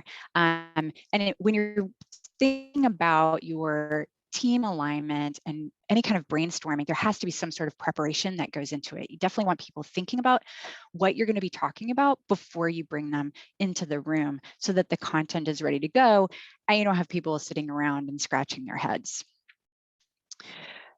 So here's an example of a physical affinity map, and it basically has 3 elements to it. It has a lot of different kinds of data. So it looks like it has notes and printouts of interviews, and it's kind of hard to see from this picture, but just all kinds of different data. The data is grouped together into various sections of whoever's in the room is seeing patterns and pulling it together, and they've also labeled it. So that's really essentially all an affinity map is just pulling it all together, and it looks like a hot mess, but believe me, this is going to give you a lot of insight. And it's amazing because even that hot mess of sticky notes and notes and printouts and all kinds of scribbles help us recognize patterns. And it's such a great tool because it's just so simple to use. You really don't need anything highly technical. You just need some planning and preparation. And the other thing that's great about it is that it involves every team member. If you're doing this right, every team member has a voice, which is a great way of bringing together people from your team, maybe people from multiple teams, so that they all feel like they have buy-in. And it's also a great way to exercise the critical thinking parts of our brain. In addition to being creative. So the creative and the critical thinking and the analytical all come together in this. And so it serves all parts of the brain, and people that are more analytical and feel like they're part of it. People who are more creative feel like they're part of it. And it also makes our work visible, which is even better when you're working with a team, because you can show the higher ups or anyone in the company, well, what are they doing? Well, look at that work that they did. So it really helps you make your work visible. The other thing about it is that it's such a great way to see things that we wouldn't normally see. There is pattern discovery. And I talk to my students about this all the time, about just the wonders of the human brain. The fact that our brains are wired in to see patterns, and we don't even think about it, but we are constantly looking for patterns all the time. And all an affinity map does is take our natural innate ability to look for patterns so that we have a way to do that, like right in front of us amongst all the data. And the great thing about it is that it allows us to dig deeper and ask critical questions to help us go in and figure out what is the root of what we're trying to solve here, and see things maybe, that we wouldn't have asked had we just kind of thought about it, driving in our car or at our desk. And it's also simple and inexpensive. We don't need fancy, AI to help us see these patterns. It's just not, it's not necessary. We can do this without spending a lot of money. So really, you can use affinity mapping for all kinds of things. And I have. You can see, all these different scenarios where you can bring people together and get a whole bunch of ideas. And I just want to walk through the situations. First of all, stakeholder alignment. I love using affinity maps to bring together, especially at the very beginning of a project, especially when you have a lot of different departments that are part of this, whatever project you're going to be working on, making sure that they all are part of that vision setting. This is a photo from something that I did a few years ago, where there was a nebulous kind of redesign project that we were going to be working on with as an outside vendor to kind of a public agency. And that group can be very opinionated, and it was critical to get them on board and have their buy-in for what the vision of the redesign was going to be. And so this was a amazing exercise, because once we got their buy-in, the rest of the project went so much more smoothly, and they were going to bat for us with even a board of directors that was elected to oversee the work. They would stepped up and said, the work that they're doing is exactly what we want them to do. So stakeholder alignment using this is really great. You can also use it for customer discovery. I'm not going to be going too much into that, but this is a great way to take learnings from customers and put it in front of you. And related to that is also for user research purposes, having a whole bunch of qualitative and quantitative data for UX designers to put that together and see patterns so that you can understand deep user insights. It's a great tool. The main thing I want to focus on, not just stakeholder alignment, but is bringing together that team. That team brainstorm this is a great way to bring everybody together so that you can pull information and ideas out of different kinds of people who may not always contribute in a standard, sit down meeting at a conference table. This is a great way to get their ideas front and center, and it's also fun. And I'm going to focus on that. So I really want to talk about how to make an affinity map, because this is part of the well, how do you do it? So I want to start with that. And the first thing is, what do you want to accomplish? You have to make sure that you're clear on that purpose. So to give you an example, I'm a very opinionated person. I run an agency. I speak out a lot. I don't have a boss per se in my company, so I feel pretty comfortable saying, well, I think we should do this. But I've learned over time that if I'm really opinionated, other people don't want to speak up.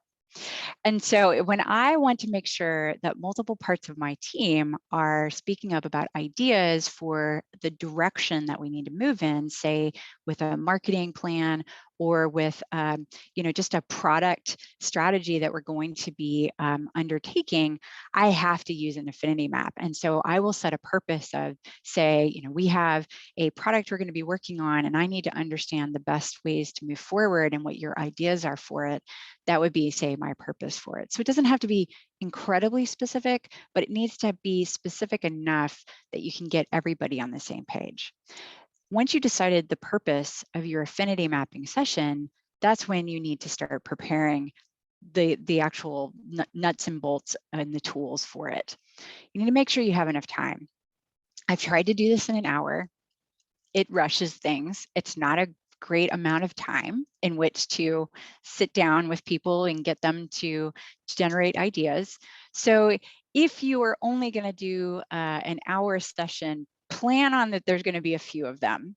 And also make sure that you give people materials, say, to read ahead of time so that they can be prepared once they walk in the door. I like to have a large whiteboard to work off of. I don't know if you guys can see, but in my office, I have a giant whiteboard. Some short of that, you can use tools like Miro or Mural. There's a lot of them out there now that have a digital whiteboard that you can work off of. I love to have Post-it notes. So you can see here, I keep Post-it notes all over the place, and I keep Sharpies. Sharpies are best so that you can see notes that you make on a sticky from a distance. Miro and Mural also have those little sticky notes you can drag around the screen, which are pretty cool. And I also use dot stickers. So when we have a whole bunch of ideas and we want to narrow down, we use dot voting. And so I just go over to Office Max and get some dot stickers. But again, some of these things are already built into these digital tools. So if you've already picked a tool like that, then you already have that. Now, once I've got my space prepared, then it's time to kind of get moving toward that session. And I want to make sure that I assemble the team, make sure that everybody has time to be there. And in terms of the team, I want it to be a diverse group of people. It doesn't need to be huge. Generally, I have sessions with anywhere from 4 to 8 people in the room. You can get more than that, but I found that sweet spot is usually around that 5 to 7 number, maybe a little bit less, maybe a few more.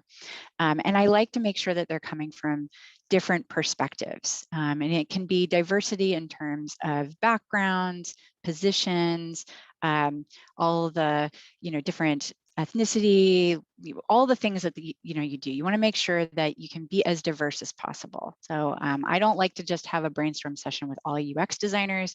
We have a team that includes some sales folks and some developers, and I like to include them as well.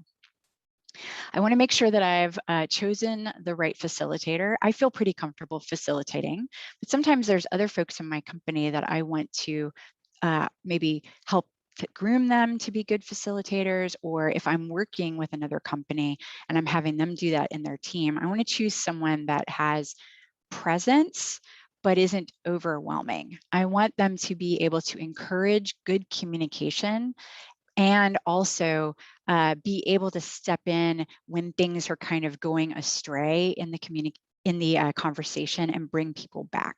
So it's really important to find the right person for that role. And so I mentioned the purpose, so that's really important there. You also want to make sure that you're getting set with whatever it is you're going to be doing. So in terms of a team brainstorm, say if I'm doing a product strategy, I want to make sure that everybody that's walking in knows what it is we're going to be talking about. They're not walking in blind. I might send them a project brief. I might send them maybe notes from different areas, like how we've done things before, whatever that might be helpful to kind of get them up to speed in a short amount of time, but so that they're not trying to learn once they step into the meeting. I definitely want to be sure to prep that data. And then you have to decide whether it's going to be online or in person. There is a little bit of a difference to working online than in person. I'm not really going to cover remote considerations today because of the time, but you want to make sure that you're taking kind of the medium into account, because it's a very different thing to do this online versus in a conference room together. Now, I mentioned that moderator is just so key, and there are some very important things to consider in terms of moderation. You might do this differently. Even if you're a team lead, you might have to step into your facilitation role a little bit differently than how you would be as a manager of a team.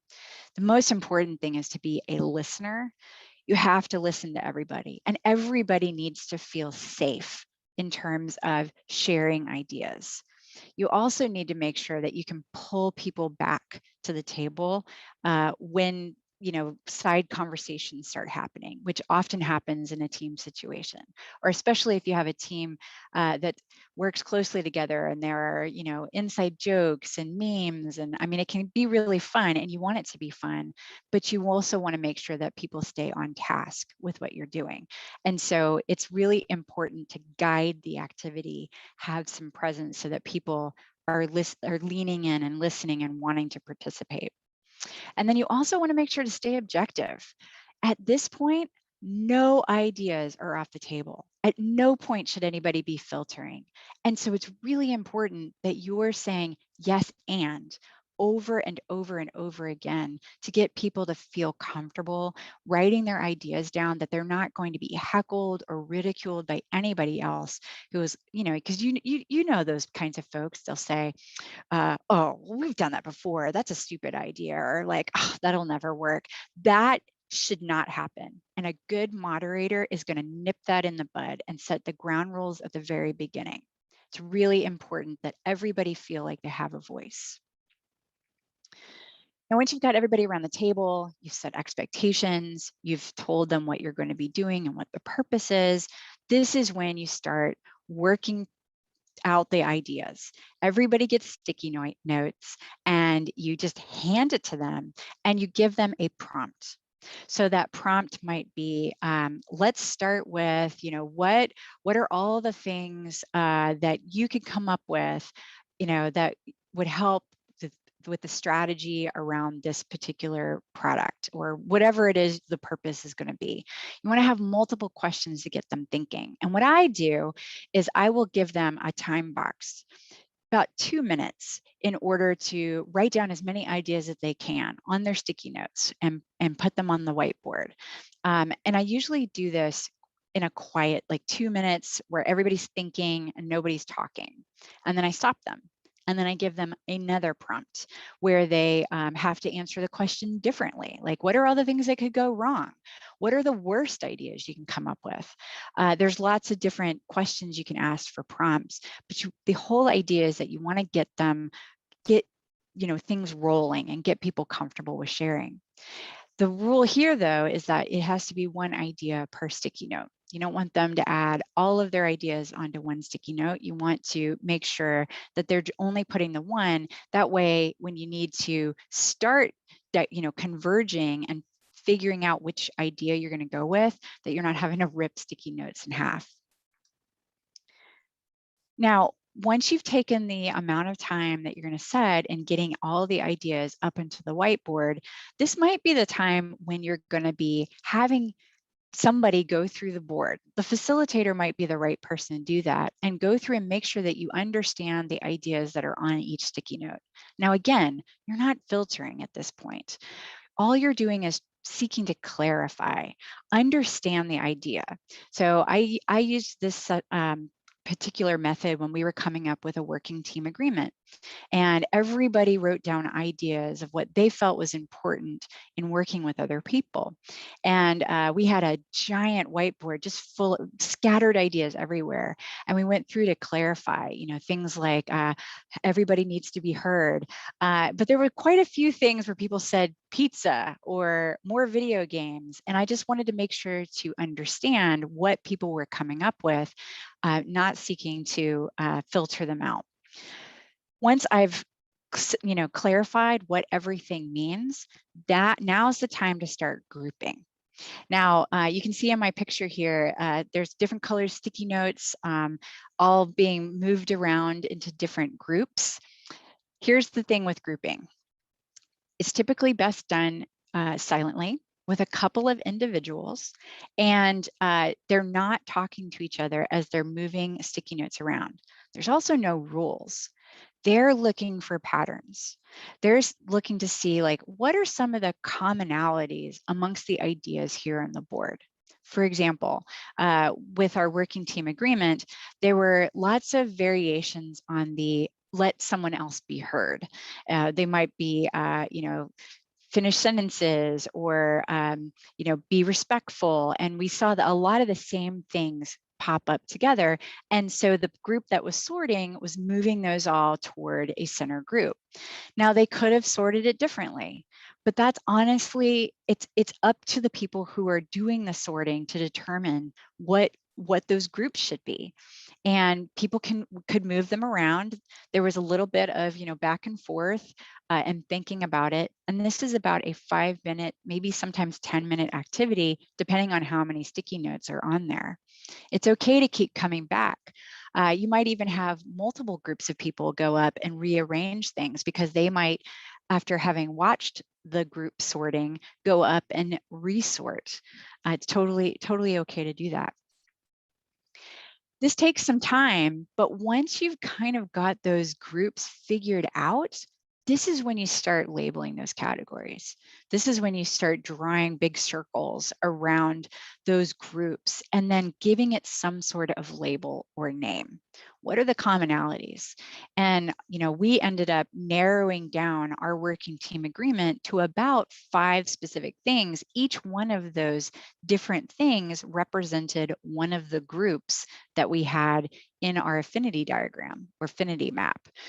We wanted to make sure that we were representing each of the groups accordingly. And so depending on the purpose of your map, you might have, just a few different categories, or you might have a whole bunch. It really depends on how much brainstorming activity took place during that initial piece of it. I would say probably the most important thing after this, though, is to capture it. Take a picture of it. If you're working digitally, you can export your map and send the picture or the PDF file to everyone else. You want to make sure to capture it. At this point, sometimes you have too much and you need to narrow it down. Like maybe you have too many ideas and you need to figure out, how am I going to make sure that I'm going in the right direction? So this is where dot voting comes in. And I've heard, different groups have different rules. What I tend to do is I will have a voting session where I give every person in the room either 3 or 5 votes, and they will take their stickers and they will vote on all the ideas that they like. And it could be, if they have 5 votes, they can vote on 5 different things, or they could use all 5 of their votes on one thing that they're really passionate about. At the end of the day, you kind of look at all the voting, and then you can narrow down as like, well, this one looks like this is the one that everybody wants to go with. And that's the magic of it, is that when everybody can stand there and see the buy-in of how everybody wants the direction to go in, you get that commitment. It may not be agreement, but it's commitment. And I'll give you a couple of pictures to kind of show you. This was a brainstorm that I did with my team, where we were really working on defining a new focus for our agency. We had been trying to be a one-stop, all marketing type shop. And at this point, we really wanted to narrow down what it is we were going to be talking about on our website. And we did a 5-minute activity where we were all coming up with different things of how we were going to be handling our business. And so we had sales and marketing and our strengths and research, and this was how we were starting to define our next steps with our messaging on our website and what was important to us. And you can see it can get a little silly, because over here on the right, we had like food, like Pizza Friday. For some reason, my team is just obsessed with food and getting together and eating. And so I always expect this from my team, but it was fun. And while not everyone agreed with everything that people put up on the board, everybody had commitment and buy-in at the end of the day, because they all felt that they were able to participate. I did another similar type situation with a team I was working with around a product, and we were trying to define what our customer strategy was going to be. And we were also in this activity trying to figure out features that we were going to build as part of the product. It's very early on in the product definition stages. And so instead of trying to, figure out just randomly on my own all the different features, I really brought together the team, and it wasn't just designers, and it wasn't even just a developer. We brought in the stakeholders and the rest of the team to help define what was the most important thing. And I think everybody was using the yellow Post-it notes, and we were just coming up with rapid fire ideas everywhere. Then we started to group them and pull them all together into, you can see the categories here. We had something for the dashboard. We felt that reporting was really important, personalization. And then from that point, we did some voting, but we did it a little bit differently. We had some of the dots, but we really started changing colors of the Post-it notes. This was done in Mural. And you can see the red ones were the ones that we felt that's not going to work right now. We're not going to do the red ones. And the yellow ones were the ones that we were like, okay, that could be next. The green ones were the ones that we were going to focus on first. And so we got a little bit more creativity, but we could definitely see the direction of it. And once we were able to, capture this is what guided the design and the move forward with the product and the strategy. And so it was really helpful for everybody to get on board with it and no more arguments around it. So I really feel that understanding it, and seeing those patterns is one of the most important things you can do. And sometimes it's equally important to pull in all the ideas and understanding where other people think, and from whether they're our teammates or our stakeholders or anyone in our company that can help define that. And so that's why I love affinity mapping. And I wanted to open it up at this point to questions and see if I can answer any. Please remember to put your questions in the chat. Cindy should be able to answer those, and she has about 5 minutes for questions. Then we'll go to the next. I see. Do you categorize data from all the prompts on the same affinity map? How can you avoid a potential confusion this might cause? Well, it depends. Sometimes it really it depends. It depends on how much you're asking. Sometimes I have a ton of data, and yes, I'm putting it all in the same affinity map. It can get confusing, and sometimes the affinity map does take a lot of space, like an entire ceiling to floor or ceiling to floor wall of data. And it can get confusing, but at the same point, you start to see similarities. You'd be surprised how much pattern recognition is in there. So that's why the purpose is so important. So sometimes the things that you collect aren't necessarily related to the purpose of what you're trying to understand. And so that helps narrow it down and prevent confusion. Let's see, at the latter phase of mapping or voting, how much time would you allocate for discussion on convergence, on decisions and direction?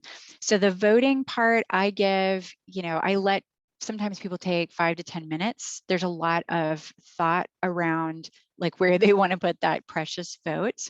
And so the voting itself, I give about that much time. I have found just in my experience that there's not usually a lot of discussion around it. Sometimes there's only 5 to 10 minutes after that, because it's almost like people go, okay, well, now that I see that everybody is in this direction, I'm down with that. You'd be surprised at how much buy-in you can get just from folks recognizing that they were outvoted. So that's one of the beauties of affinity mapping. You can easily get into a rabbit hole when doing this. When do you stop? That's why I time box things.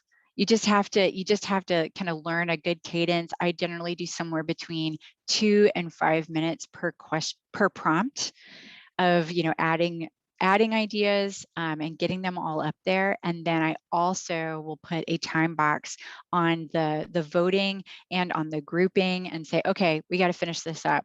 That's where a good facilitator can kind of read the room and see okay, we're going down a rabbit hole here. Let's bring it back together. Let's see, Sue, did I miss any questions? Okay, here we go. How do you convince stakeholders to do affinity mapping? Well, so honestly, I've managed to convince them just by inviting them to the meeting, and they really don't know what to expect. And then they get involved in the activity, and then they have no idea. They would have said no if I had said, let's do affinity mapping. But instead I kind of approached it as we need alignment. So let's all get together and do a vision, session. And that has been how I have convinced them, because they've seen the benefit of it just from doing the activity. In terms of convincing them to show up, I think it depends on the person. Let's see. make sure that I have, does the result of an affinity mapping exercise result in the product mode map? I have done it sometimes. Sometimes I have to overrule things that just don't make sense technologically or feasibly. I have created, like I've used that feature generation. I've taken like all the results and then I've gone through and I've analyzed it in terms of effort and technology or whatever those key points are. And so it helps guide it, but it doesn't immediately translate into a product map. I really think that there has to be another filter in there in terms of like judging like effort for sure. Let me go this. Let's see. Yeah, bringing them to the meeting for the outcome, not the method. So It's a good one. I think that's about it. It'll give us 5 minutes to transition and people get to their next session. I first want to say thank you so much, Cindy. Very interesting, well thought out and presented. Great stuff. And thank you so much. Thanks. I appreciate everybody coming, and you can contact me through my company at standardbeagle.com or connect with me on LinkedIn. Be sure to message me that you saw me at this talk. Thank you. Thank you. We're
Jeff, okay?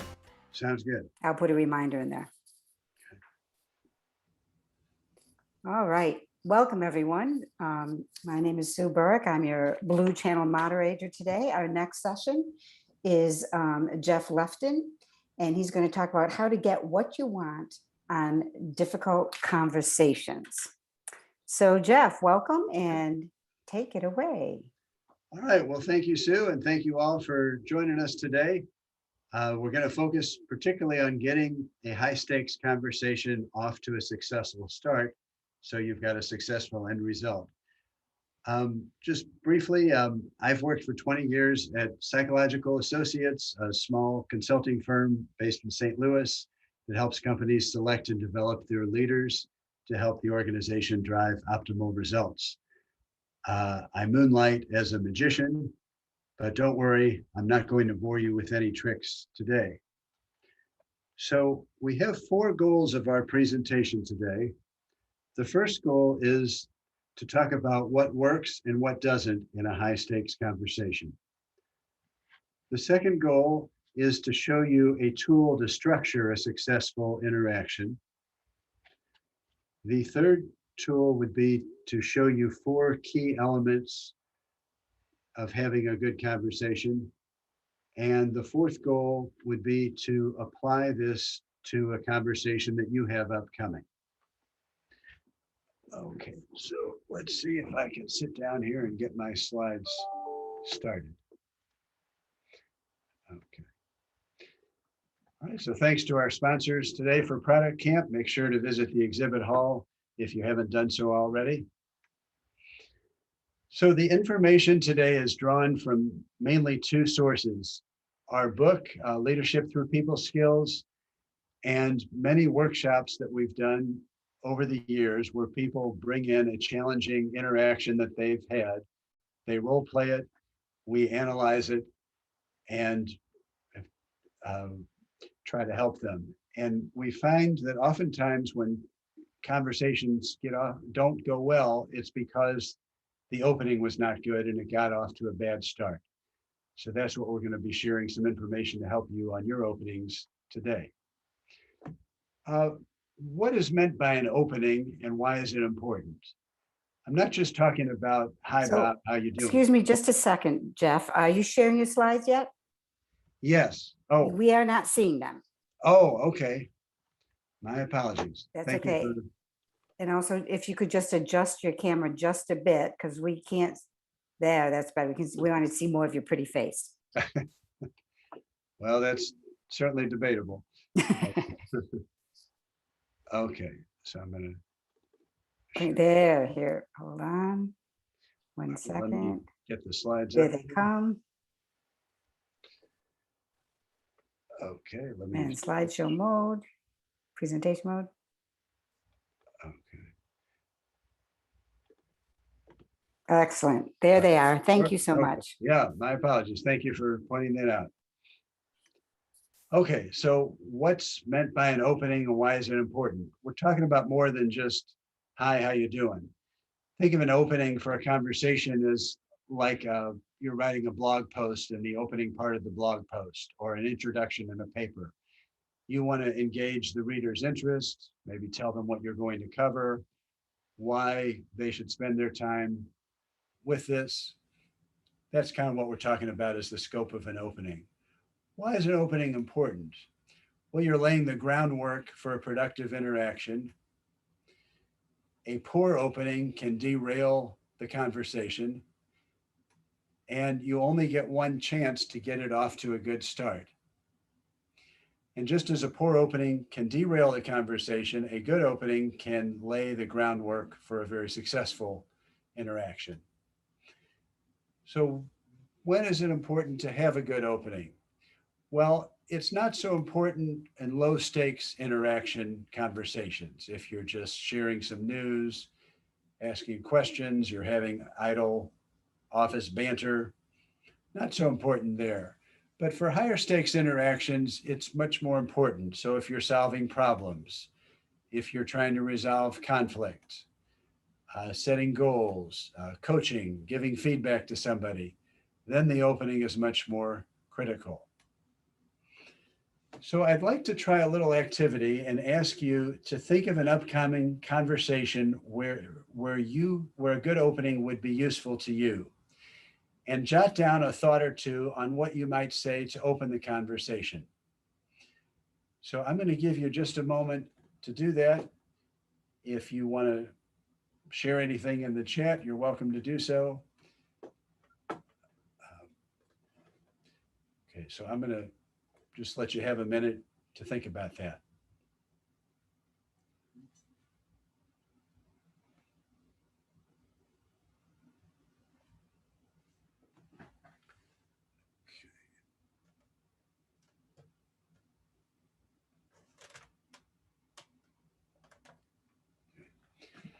If you cannot think of an upcoming conversation you've got,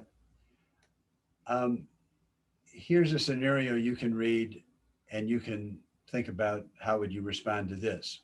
But if you've got one, that would be better, and don't worry about reading this. We'll give you about 20 more seconds.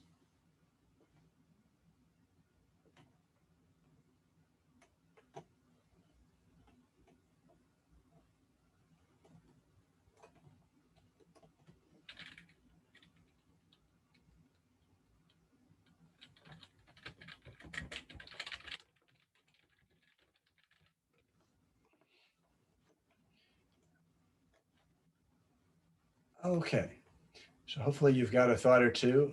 Now we're going to look at an interaction between two people, Ron and Keith. Ron is the leader of a team, and Keith is a member of the team that Ron is having some trouble with. He wants him to be more of a team player. So this goes for about a minute and a half, and I'd like you to watch how does Ron handle it, and what does he do that's effective, and what does he do that's not effective. And then we're going to talk about this.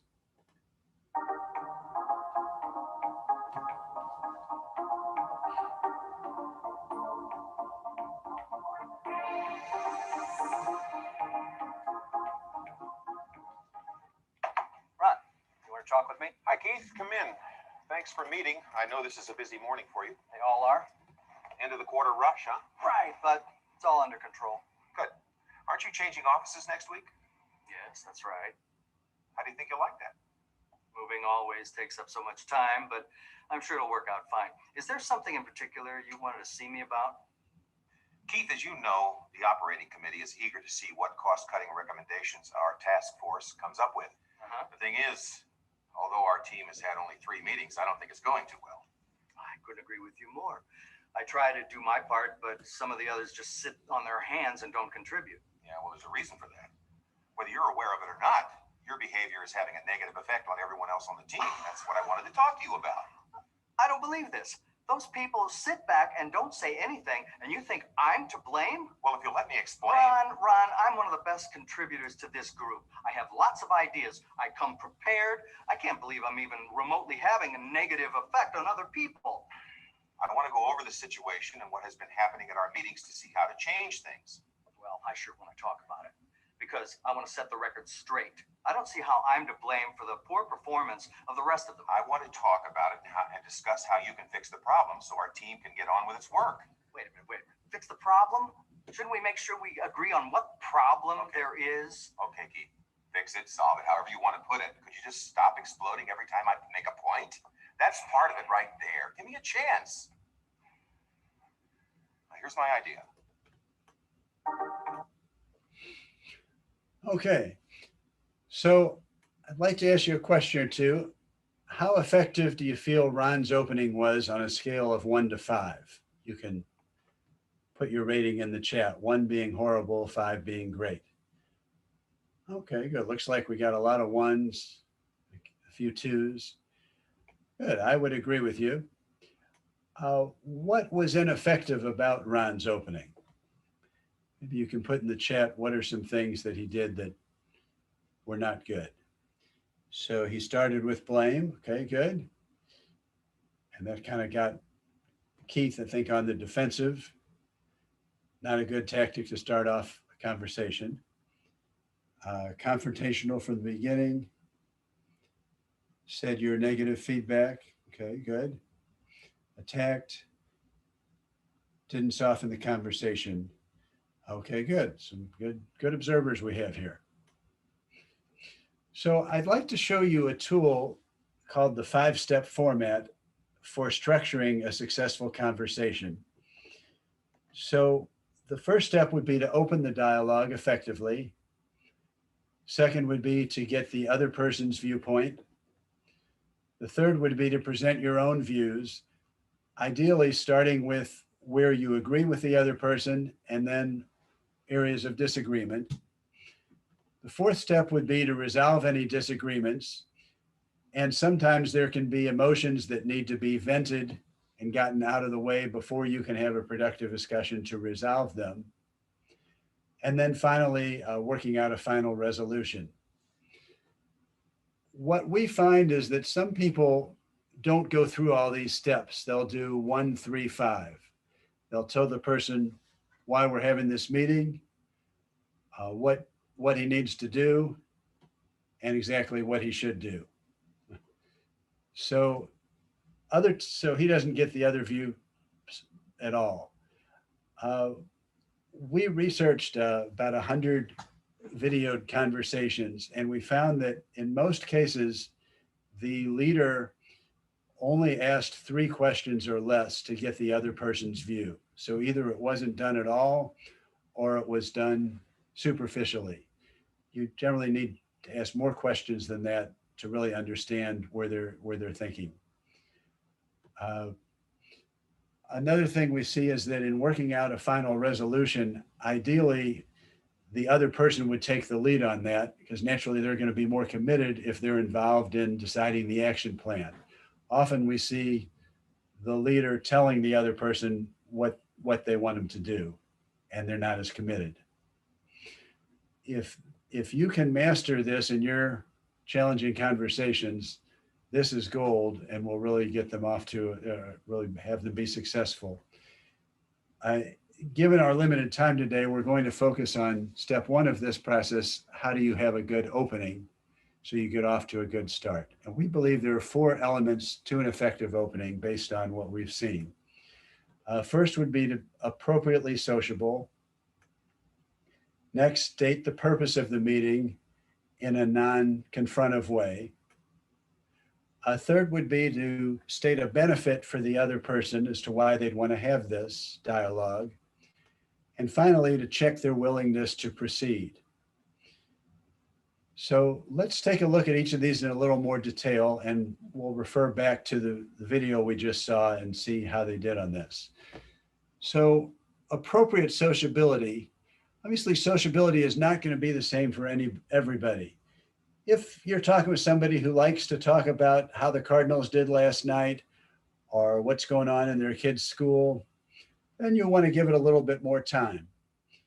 On the other hand, if you have somebody like Keith in the video that wants to get down to business, then you want to keep it more brief. You may recall that Ron asked Keith a brief question, and Keith said he was busy, but that's par for the course. But then instead of stopping there, he went on and said, I hear you're changing offices next week. He said, yeah. He said, how do you like that? And then Keith got a little perturbed, like, did you call me in here for something? So his sociability was not appropriate to the person. You want to try to gear it to that, as effective leaders will tailor their approach to the individual. You may think, why be sociable at all? Why not just get right down to business? Because time is short. Well, sociability smooths the transition from what they are doing to having this conversation with you. It kind of builds a bridge to bring them into your world. It helps establish rapport before you get down to business. And if you don't have any sociability, it can be seen as curt or that you don't care about them. And you're trying to push them into a conversation before they're ready, especially if the people are more sociable. So let's take a look then at our second characteristic for an effective opening. That would be stating the purpose of the meeting. Now, naturally, you'd want to generally have the purpose be succinct. And if it's an important meeting you're having, you may even want to plan out basically what you're going to say as your purpose statement in advance. But I think the key thing here that several of you mentioned is that you don't want to be accusatory. If your meeting involves giving some negative feedback to the other person or constructive feedback, you don't want to put them on the defensive right off the bat, because after all, the goal is to have a productive give and take discussion, and they're not going to want to do that if they have to defend themselves right away. As we saw, Ron stated his purpose, that the purpose is to solve the problems that you've been creating, or to talk about how you've been hurting the team. And he got upset, and they were not off to a good start. A good tool to use in this is a first-person statement. So generally, if you have positive things to say about the other person, you'd want to use you and attribute it to them, give them credit. But if it's negative things, you want to couch it more in terms of I, and you talk more about your reaction to it or how it makes you feel, the consequences of it. So a first person statement, you want to do a few things. You want to describe the other person's behavior, your feelings or your reaction to it, the adverse consequences the behavior is causing, and then ask for their help in resolving the issue. So let's look at what this might look like. Instead of your department is getting its reports out late, kind of putting them on the defensive, you might try something like, I'm worried about your department running behind in its reports. I'm afraid it's going to cause delivery problems. What can we do to solve this? You state the issue, that you're concerned about it, the effect it's having, and you ask for their help. Another quick example, instead of you let me down, something along the lines of, we have a quota in place. I'm disappointed that we're behind because I gave it to 2 department heads who base their forecasts on it. How can we get things back on track? So first person statements, a good technique if you've got a challenging purpose statement to help you be successful in that and not put the person on the defensive. Let's look at the third element of a successful opening, and that would be stating a benefit. What's in it for them to have this conversation with you? So doing this will raise their receptivity to want to have the dialogue. It motivates them to take this journey with you. And maybe most importantly, it addresses their needs and not just yours. You know, clearly you want to have this discussion right now, but do they? Well, who knows? Maybe they're preoccupied with a deadline that they've got and they're not really focused on having this. Or maybe they're worried that they're going to get in trouble and they're apprehensive about it. Or maybe they've got a family situation and they're worried about their kid's surgery in a few days. So stating a benefit can just help them see what's in it for them and want to participate. So let's look at some example benefit statements. You might say, here's an opportunity to put a lot of your ideas to work. You'll have plenty of freedom to do things your way. Or once the software is up and running, management is sure to be impressed by the fact that your years of experience have really paid off. Or you'll have to work with a large group of people from inside as well as outside the company. So something to motivate them to get them to want to participate. We find that this is done very seldom, and it can really help motivate them to want to discourse with you and have a successful interaction. The final of the 4 elements in a successful opening is checking willingness to proceed. Have you ever had somebody call you and they just start right in? Maybe they're trying to sell you something, and you're not really interested, but they're just plowing ahead with the pitch anyway. Or maybe your spouse wants to talk to you about something and their day and your mind's not really on it. You're not really receptive to it, but they're continuing anyway. Right? So this is an important concept called receptivity. Is other person's receptivity high to having this discussion, or is it low? You want to assess what their receptivity is. And if it's high, then great, you can continue on to the next step in the conversation, ideally getting their views. and have a good discussion. If, on the other hand, it's low, you don't want to just plow right through. You want to try to spin it up. So how do you assess their receptivity and how do you spin it up if it's low? Well, high receptivity would look like they're willing to proceed, they're engaged, they're inquisitive, they seem open-minded to having a give and take discussion.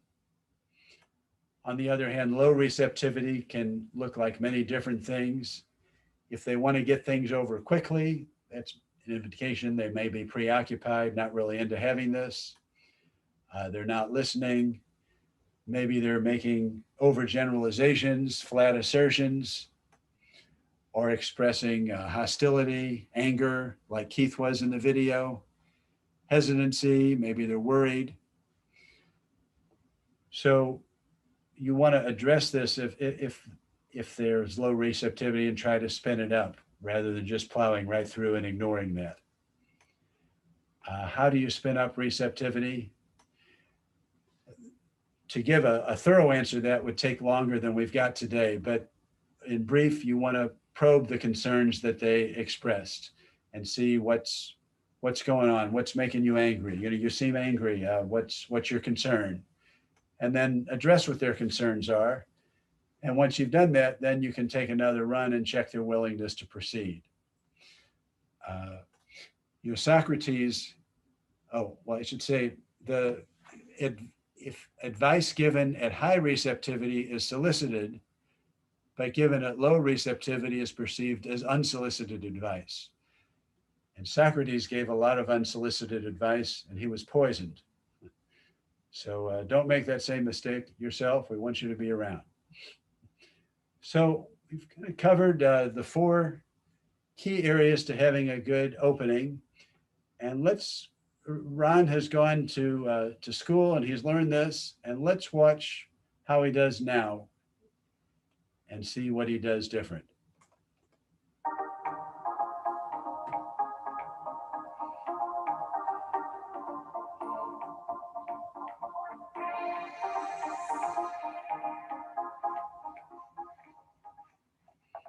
Ron, you wanted to talk with me? Oh, hi, Keith. Come in. Why don't we sit over here? Okay, so I'm going to interrupt this a little bit, but just pointing out, what did he do differently there? Instead of him staying behind the desk, he invited him over to his conference table where it's a little bit more collaborative. Thanks for meeting. I know this is a busy morning for you. Well, they all are. I imagine so. The end of the quarter. Right, but it's all under control. That's good. Keith. Okay, so there you notice he was more appropriate in his sociability. Keith's behavior was that he didn't seem in a chit-chatty mood. So after a brief sociability, Ron's getting down to business. As before, where he asked a couple more questions. He's being more appropriate here with his sociability. As you know, the operating committee is looking forward to seeing what cost-cutting recommendations our task force comes up with. With your experience and background, you're a key player in helping make sure we get really significant results. Okay, so what did he do there? He made a benefit statement. He told Keith that his experience is valued and that with his help, the committee can significantly have an impact on the company. Having said that, I have a concern. What's that? How you interact with a team. What are you talking about? I do more than my share to achieve our objectives. How so? Okay, so he was starting to state his sense of purpose, his purpose statement, and assessing Keith's receptivity, and Keith got angry. In the first interaction, you notice he didn't really regard that. He just plowed right on.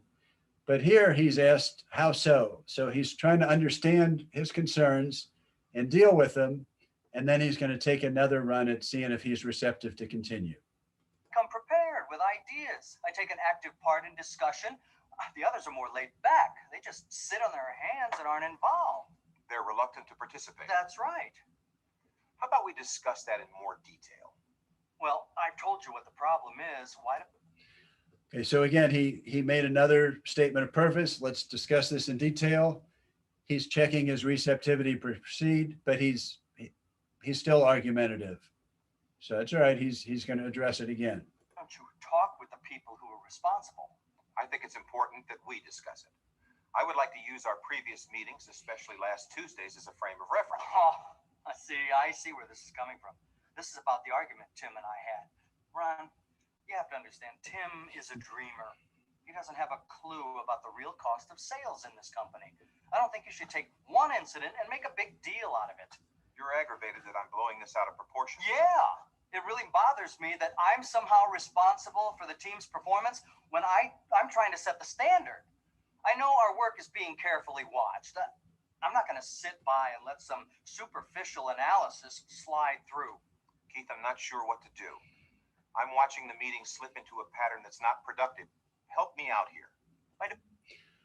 Okay, so there he kind of made a first person statement, right? He had tried a couple of things. Keith was still being difficult. So he's explained what he'd like to do, and he's asked for Keith's help. Doing what? By looking at our meetings to see what's going on. Then we can figure out how to make them more effective so the recommendations we make will really count. Okay, so he's given him another benefit statement of what's in it for him to have this conversation. They can look at the team behavior and help them be more successful. Want to talk? Okay, let's talk. Okay, so anyway, that's essentially the end of step one. But hopefully that while it's not maybe the most ideal thing to illustrate these things, it's shown a difference between more effective using of these 4 techniques and ineffective. So at this point, I'd like to ask you to return. At the beginning, we talked about an opening for a conversation that you have upcoming. What have you learned that you might be able to apply today? Maybe you can put that in the chat. So we've talked about being appropriately sociable, catering your sociability to the other person's behavior, stating a statement of purpose that doesn't offend the other person, having a benefit for them to engage in the dialogue with you, and then checking to see if they're receptive before you just plow forward. So good. So Lori says the idea of a benefit statement would be helpful. And Yu-Ting says structuring the conversation. Okay, good. The 5-step format. Okay, very well. All right then. Well, before we open for questions, I'll just say I appreciate the chance to share these ideas with you. If you like this kind of stuff and you want to learn more, each month we put out a free newsletter and we talk about leadership tips and webinars that we've got. You're welcome to subscribe at our website. If you not only want to learn about this stuff, but you want to put this into action, you can check out more information on workshops. So I'm open to any questions. If you have any, feel free to unmute yourself and say them or put them in the chat, whatever you would like. I saw a couple in the chat, Jeff. Someone asked about, can you give an example of flat assertions? Yes, a flat assertion. Assertion, sorry. Yeah, it'd be like all of our widgets are unprofitable, or nobody's ever interested in our workshops. Just making an overly generalization when maybe actually there are some people that are interested in the workshops, just some aren't, but some are. So just a flat assertion, an overgeneralization. Okay. And another one similar is, how would you deal with logic bullies? Someone who would argue or debate you on 1,001 things. Oh boy, that's a tough one. I would try to understand things from their perspective, state the purpose of what you're trying to accomplish, And it sounds like this might be a situation where they disagree with you. So you would try to understand their perspective, maybe summarize what they're saying to let them know that you've heard it, and give them an opportunity to amend it if you didn't hear it right. And then just try to clarify where you agree, where you disagree, and see if you can resolve it. That's a longer answer probably than I'm able to give there, but hopefully that's of some help.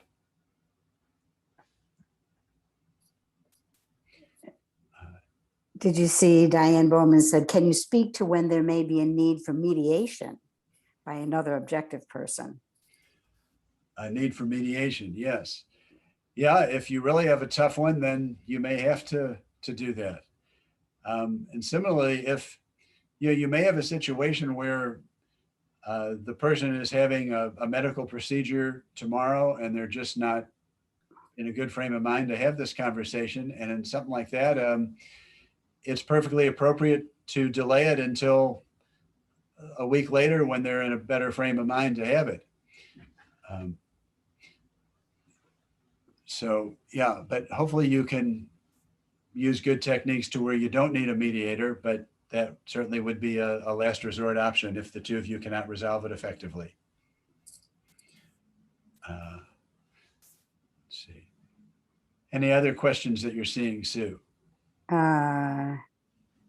Would you address concerns for topics that, so checking receptivity and addressing concerns, one of the learning points you had, would you address concerns for topics that might not be related to what you wanted to talk about? So can you say that again? I'm not sure I understand what that's asking. So the one of the learning points that you had was checking receptivity and addressing concerns. But what if there's other concerns for topics that might not be related to what you were going to talk about? I see. Well, I think then you have to make a judgment call. Are these concerns things that need to be talked about now to get them, past that to be able to have this discussion? Or you might ask them, you've got some concerns here. Do you want to address these now? Would that be helpful? Or should we talk about those in a future conversation, but stay with today's agenda? So I think you kind of need to make a call, and you might ask the other person for their feedback on that. Okay. And then there's one more here. How to deal with a situation where you want to initiate change and the other party does not think change is needed. Sounded like the videos that you showed, doesn't it? Yes. So, okay, so how do you deal with where there's a disagreement there? You want to initiate change and they don't think change is needed. So you'd state your purpose and you check their receptivity to continue. And if they're not receptive, you would see what their concerns are. And then you'd ask for their thoughts on why do they not feel change is needed. And you might probe what they're saying so you can kind of peel the onion back a little bit and understand it from their viewpoint. You want to be empathetic to them, put yourself in their shoes. Then you'd want to go to step 3 and point out where you agree with them.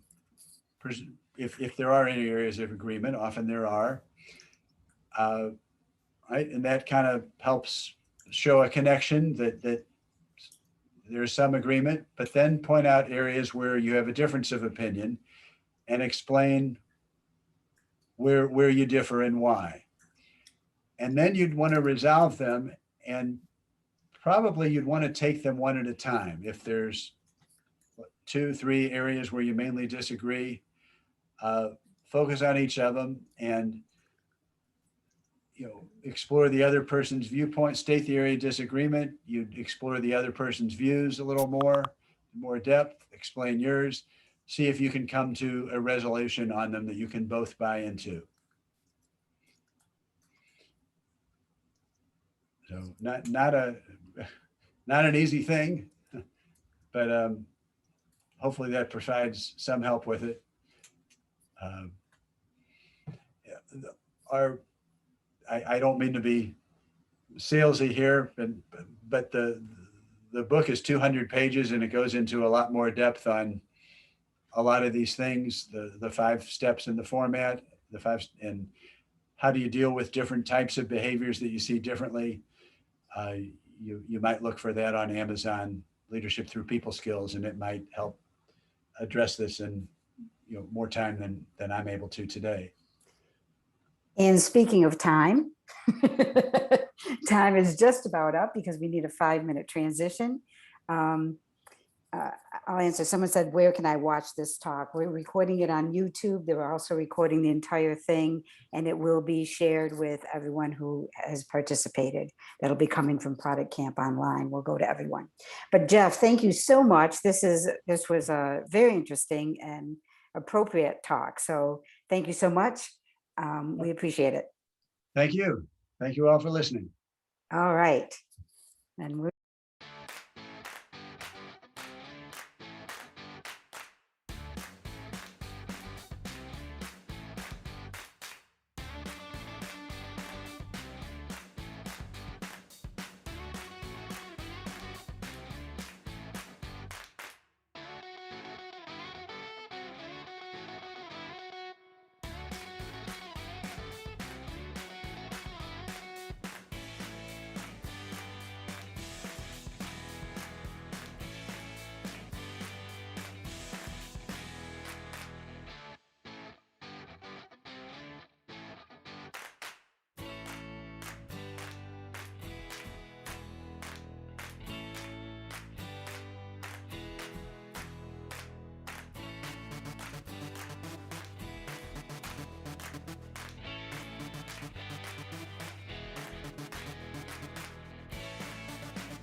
Welcome, everyone. Welcome to the Blue channel of Product Camp Online.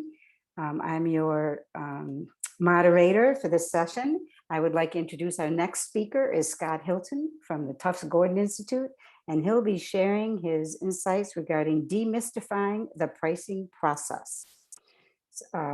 Please put your questions in chat and we'll answer them at the end.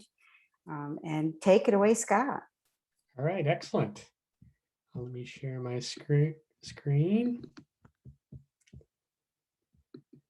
So welcome everybody. I'm going to be talking today about a sometimes mysterious process in an area that many companies struggle with getting right and building a real process around, which is setting pricing for their products. And just as a little bit of background, I teach at Tufts at the Gordon Institute around product management and leadership.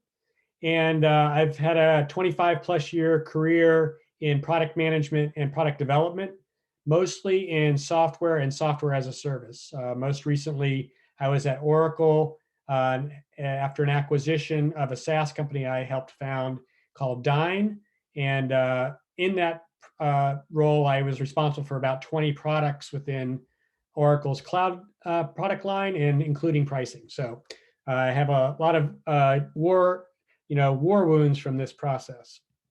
So first of all, I would like to thank the Product Camp sponsors. I do want to make sure that everybody recognizes their investment in helping us build the product management discipline and give you guys training that you need in order to be effective in your job. So please thank the sponsors. I want to kick off with a little bit about what happens when you don't do pricing correctly. And there are two things that end up happening. One, you miss opportunities. So you don't align your pricing to the strategy of the company. You don't make pricing decisions based on data. You don't tie your pricing model and the metrics of your model to customer value. So then the customer has a disconnect. You don't segment and create packages to match the need and the price point. So you have one single product, one single price point, when in fact you might have multiple ways of deriving value out of the product. And you don't adjust pricing over time. Those are some of the missed opportunities by not having a formal pricing process. And what that results in is you don't maximize the value of your product from a business perspective. You frustrate customers and create opportunities for them to leave and go to a competitor that's easier to work with. And you may end up using heavy amounts of discounting or promotions if your pricing doesn't match the value you're creating.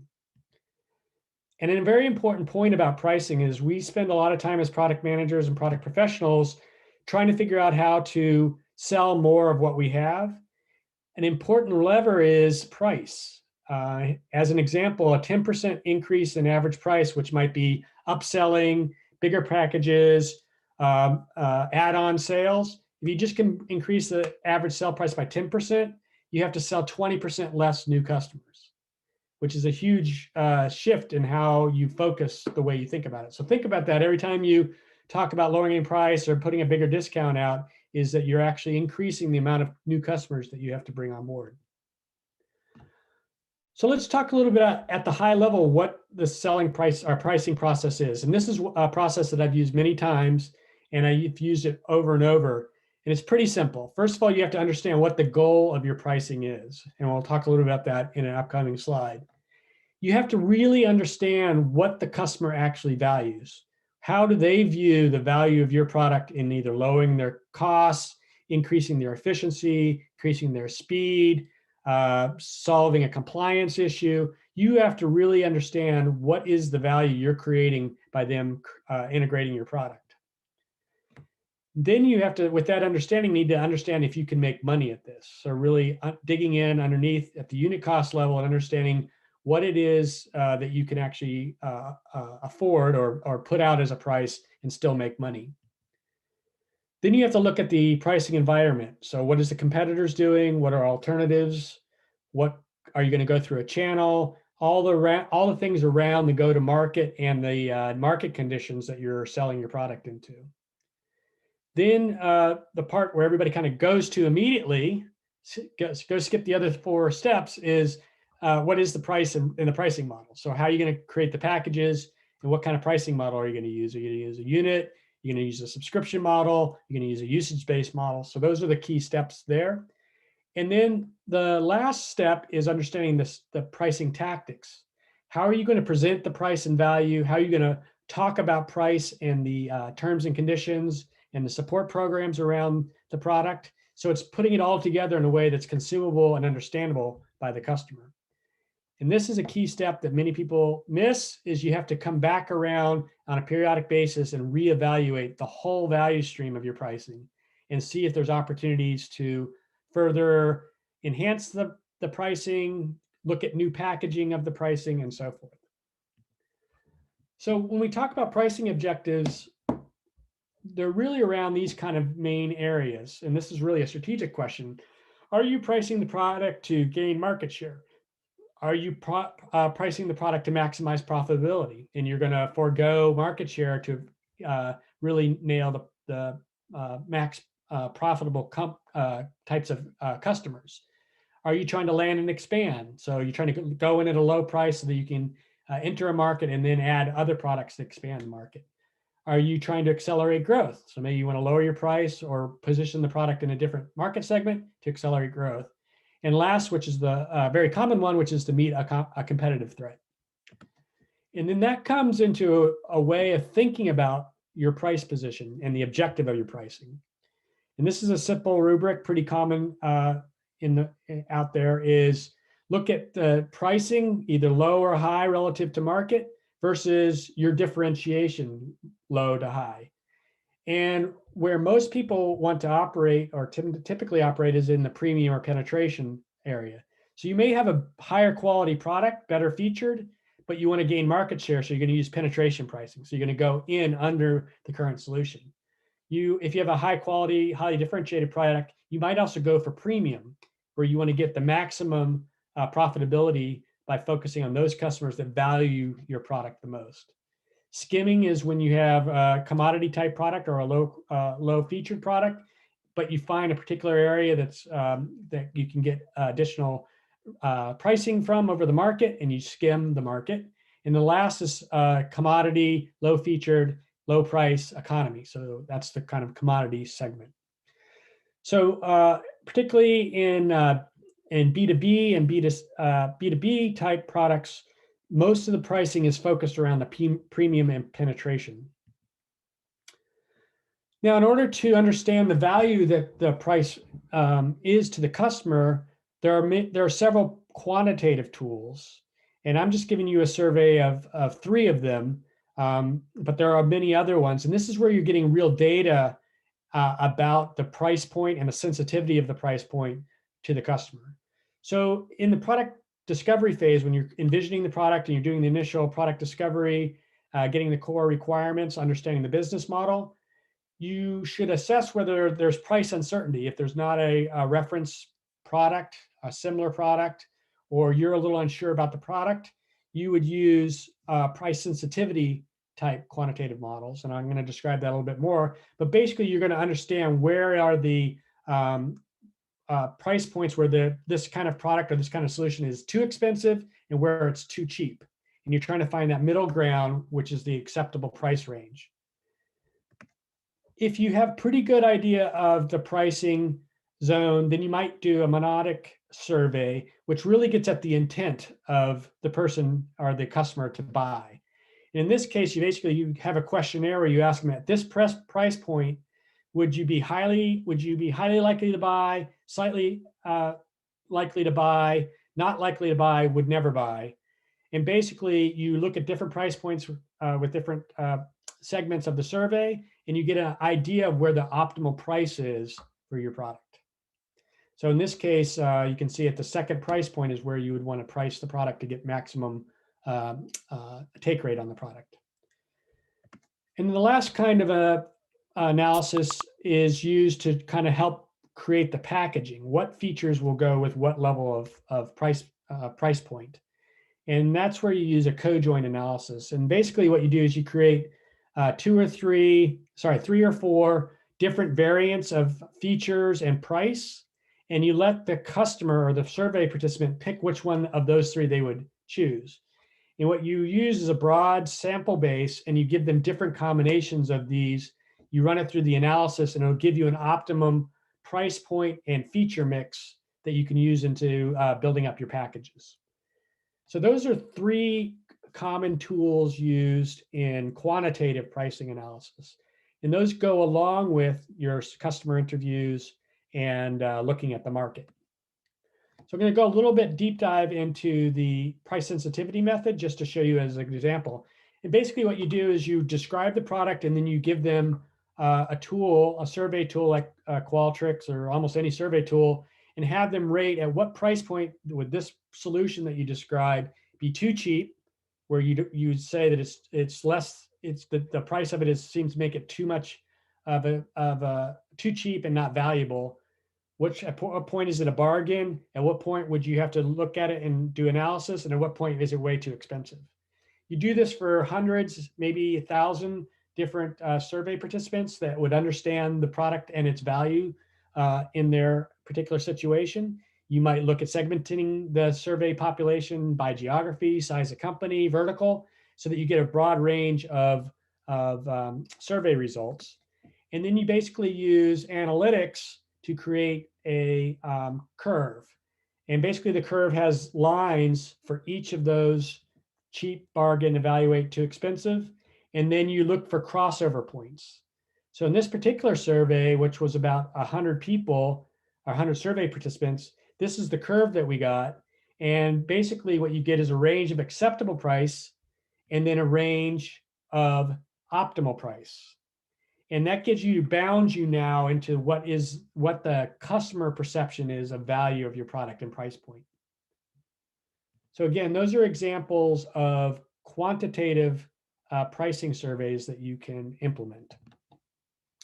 The next piece of a pricing process is to really understand the competition in the market.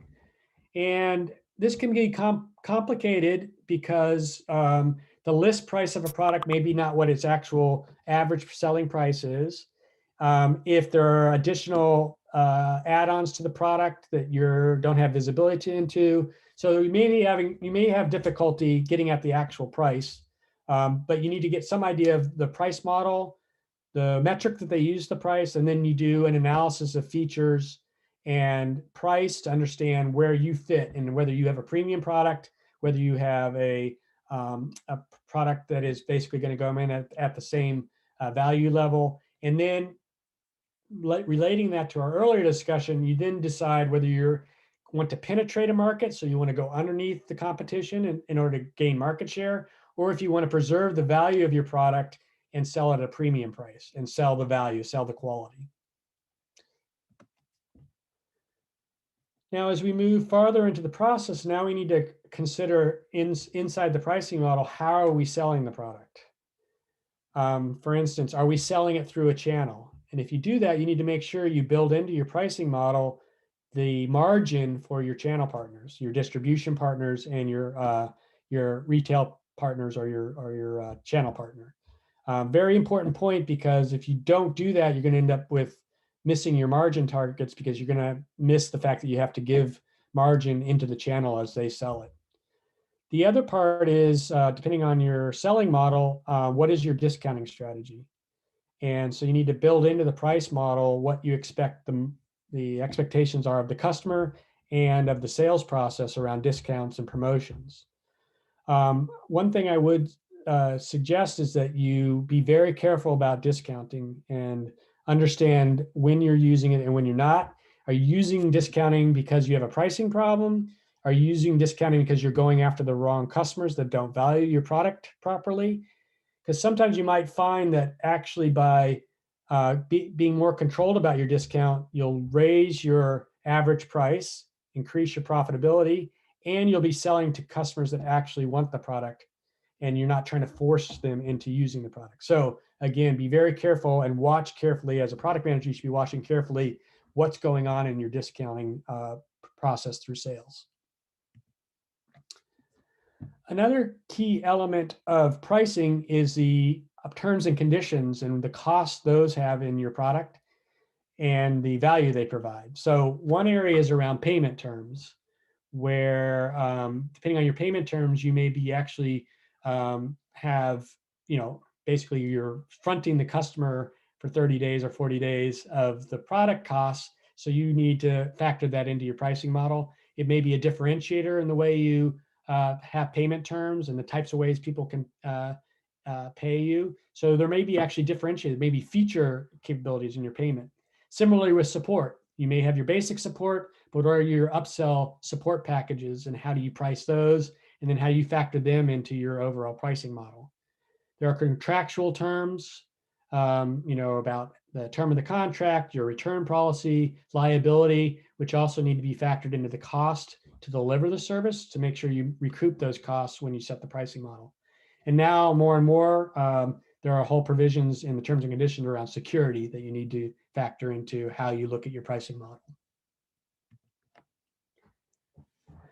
The next is a very important step, which gets at moving up the average price, which is how you package and how you create bundles of features and capabilities in a software product or the tiers of hardware product to address the different customer needs and to maximize how much value you get out of your pricing model.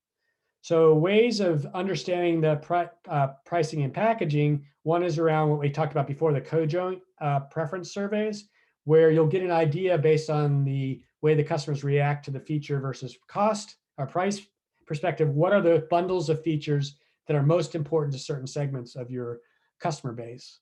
Another is to do use case analysis. So maybe after the product's been out a while and you get talk with customers and understand their use cases, you may find that there's particular use cases that are highly valued by the customer, and you may want to actually create a package around those features, market it to that use case, and maybe elevate the price for that particular use case because it's so valuable for those customers. And the third way you look at packaging is around segment analysis. So maybe there's a different price point feature set for small businesses versus a large business. You might have slightly different features and price points for different verticals around your product. Even though it's basically the same core product, you may have different features you add for certain verticals, and you should be able to adjust pricing around those because it's basically a new product. And it all comes around a very common model, especially in software as a service, is good, better, best packaging. So there's always a basic product set that maybe even is freemium, and then you upsell customers to better and best, and you build additional revenue and generally more margin as you move up the value chain. And that, again, going back to the original idea around pricing, if you do this mix right, you can actually increase the overall average price that people are paying for your product, and then be able to reach profitability, the profitability goal you want with fewer customers. And then the last part, and I'm not going to go into a lot of detail here, but the actual pricing model. So looking at what is the unit that you're going to use to do measurement around price? So what's the usage measurement? And then is it a subscription? Is it a one-time? Is it a license fee? Is it a statement of work, time and materials? So these are all in the execution of how you position and create the actual pricing model that you're going to take to the customer, and that's what they'll actually buy. The last slide I have is really around what is the role of a product manager and product management in that process. And this is not universal, but from my experience, this has been kind of the role that product managers played. They've been, as part of the overall product process and bringing a product to market, they are responsible for development of the pricing model. Generally, though, it is a cross-functional process that requires inputs from all kinds of stakeholders across the business. So sales, finance, marketing, manufacturing, supply chain, all factor into developing the pricing model to hit the business objectives and to make sure you can actually meet the needs of the customer in the market. The product manager generally runs the cross-functional process and then builds the analysis and justification and the justification and pricing model deck that has usually gone to some kind of approval process. Either it's a formal pricing approval or it's something you have to take by the CFO. but you're generally the one who will bring the pricing model to senior executives to get signed off on. The second, which is an area that we tend to fall back on and forget about till it bites us, is it should be part of your daily or your life as a product manager to monitor the performance of price. In addition to all the other things that you're monitoring, like usage, customer acquisition, all that, how is pricing being felt by the customers, and what's their reaction? Are you getting feedback on your pricing? Are you having to discount a lot? Are you seeing a new competitor come in at a different price point? Are customers seeing the value value being matched by the price you're selling? So you need to be continually going back to customers, looking at the data, understanding the competition so that you can adjust your pricing over time so that you don't miss an opportunity or get sideswiped by a competitor entering the market. So just to kind of wrap it all back up, I'm proposing that pricing doesn't have to be this mysterious process that happens at the end of a product cycle and you rush to do it and you usually base it off of your costs or you base it off of what the competitor is doing. It can be a much more formal process that uses data and really focuses on deriving the most value based on what your objectives are for your company and provides the best value to the customer. So you're tying the value you're creating with your product to the price. With that, I can turn it over to questions, and I can talk to you about any questions you might have.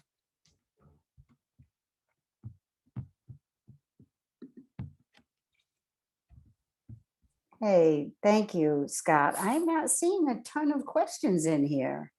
All right. So we'll remind people, please enter your questions in the chat.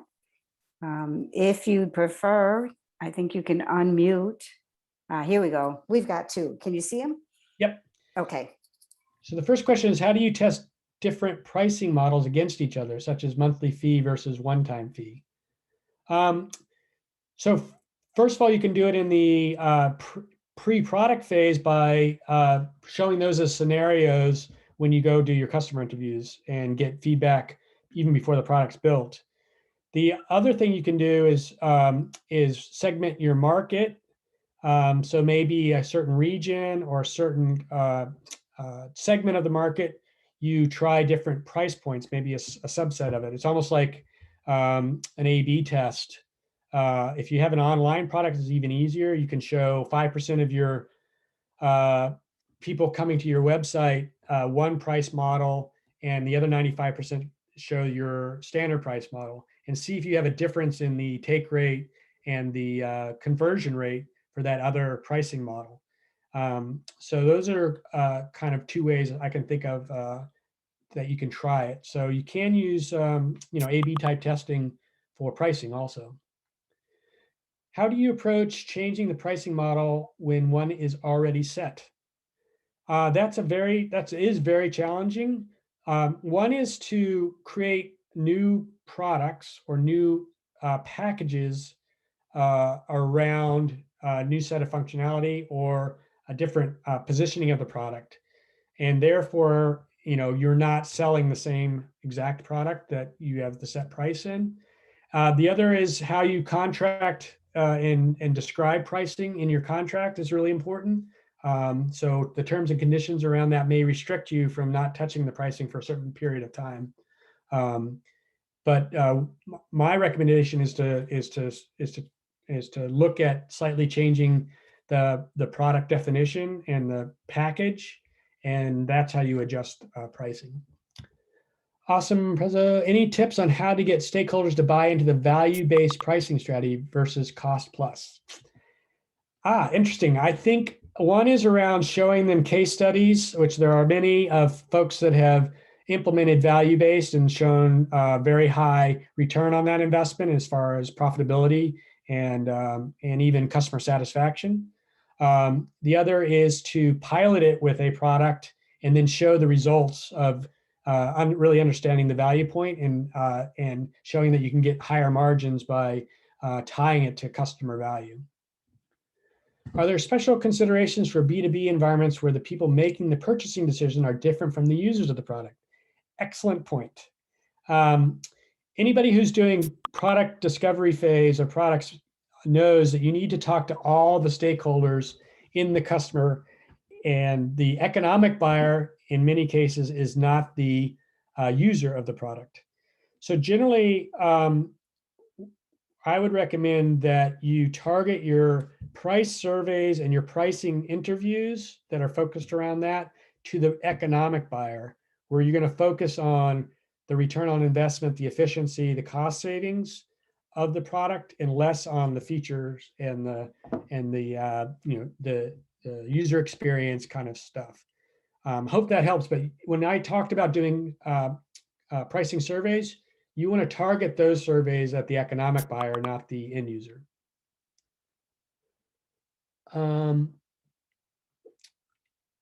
Any recommended approaches for a product moving from a perpetual license to a subscription model?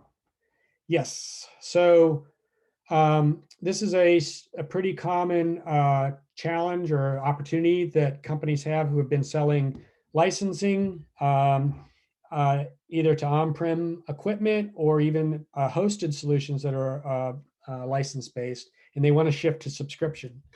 This is a challenge not only in the pricing realm, as you all know, but many different dimensions of the company, how you sell, how you support, more emphasis on technical operations because you actually have to run the service for them. So if you're trying to transition somebody from a perpetual to a subscription, what you need to do is be able to show them the value of the product in the perpetual and the subscription model, and then I think in many cases you need to incentivize them to come over, either with discounting, with maybe a period of time where the subscription doesn't start to match up to their license window, converting the remaining license time frame to subscription. So there are many things you can do, but it is actually the hardest part is transitioning perpetual license owners and converting them into a subscription model. I think out of all the things, it's easier to sell to new customers your value prop and the subscription model than it is to convert a license. Yeah, and I agree. Adobe's done this brilliantly. The other one is Office 365. I think now my guess is 95% of their customers are on the subscription model. A decade ago, 5% were on subscription. Excellent. Looks like the questions are tailing off. And my slides will be available. And there is a video online, so you should be able to recorded, and everyone participating will get a link to the slides after the effect from ProductCamp Online.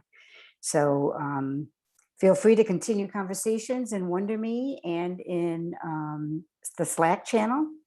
I'm going to see if I can repost that. No, that was the beginning one.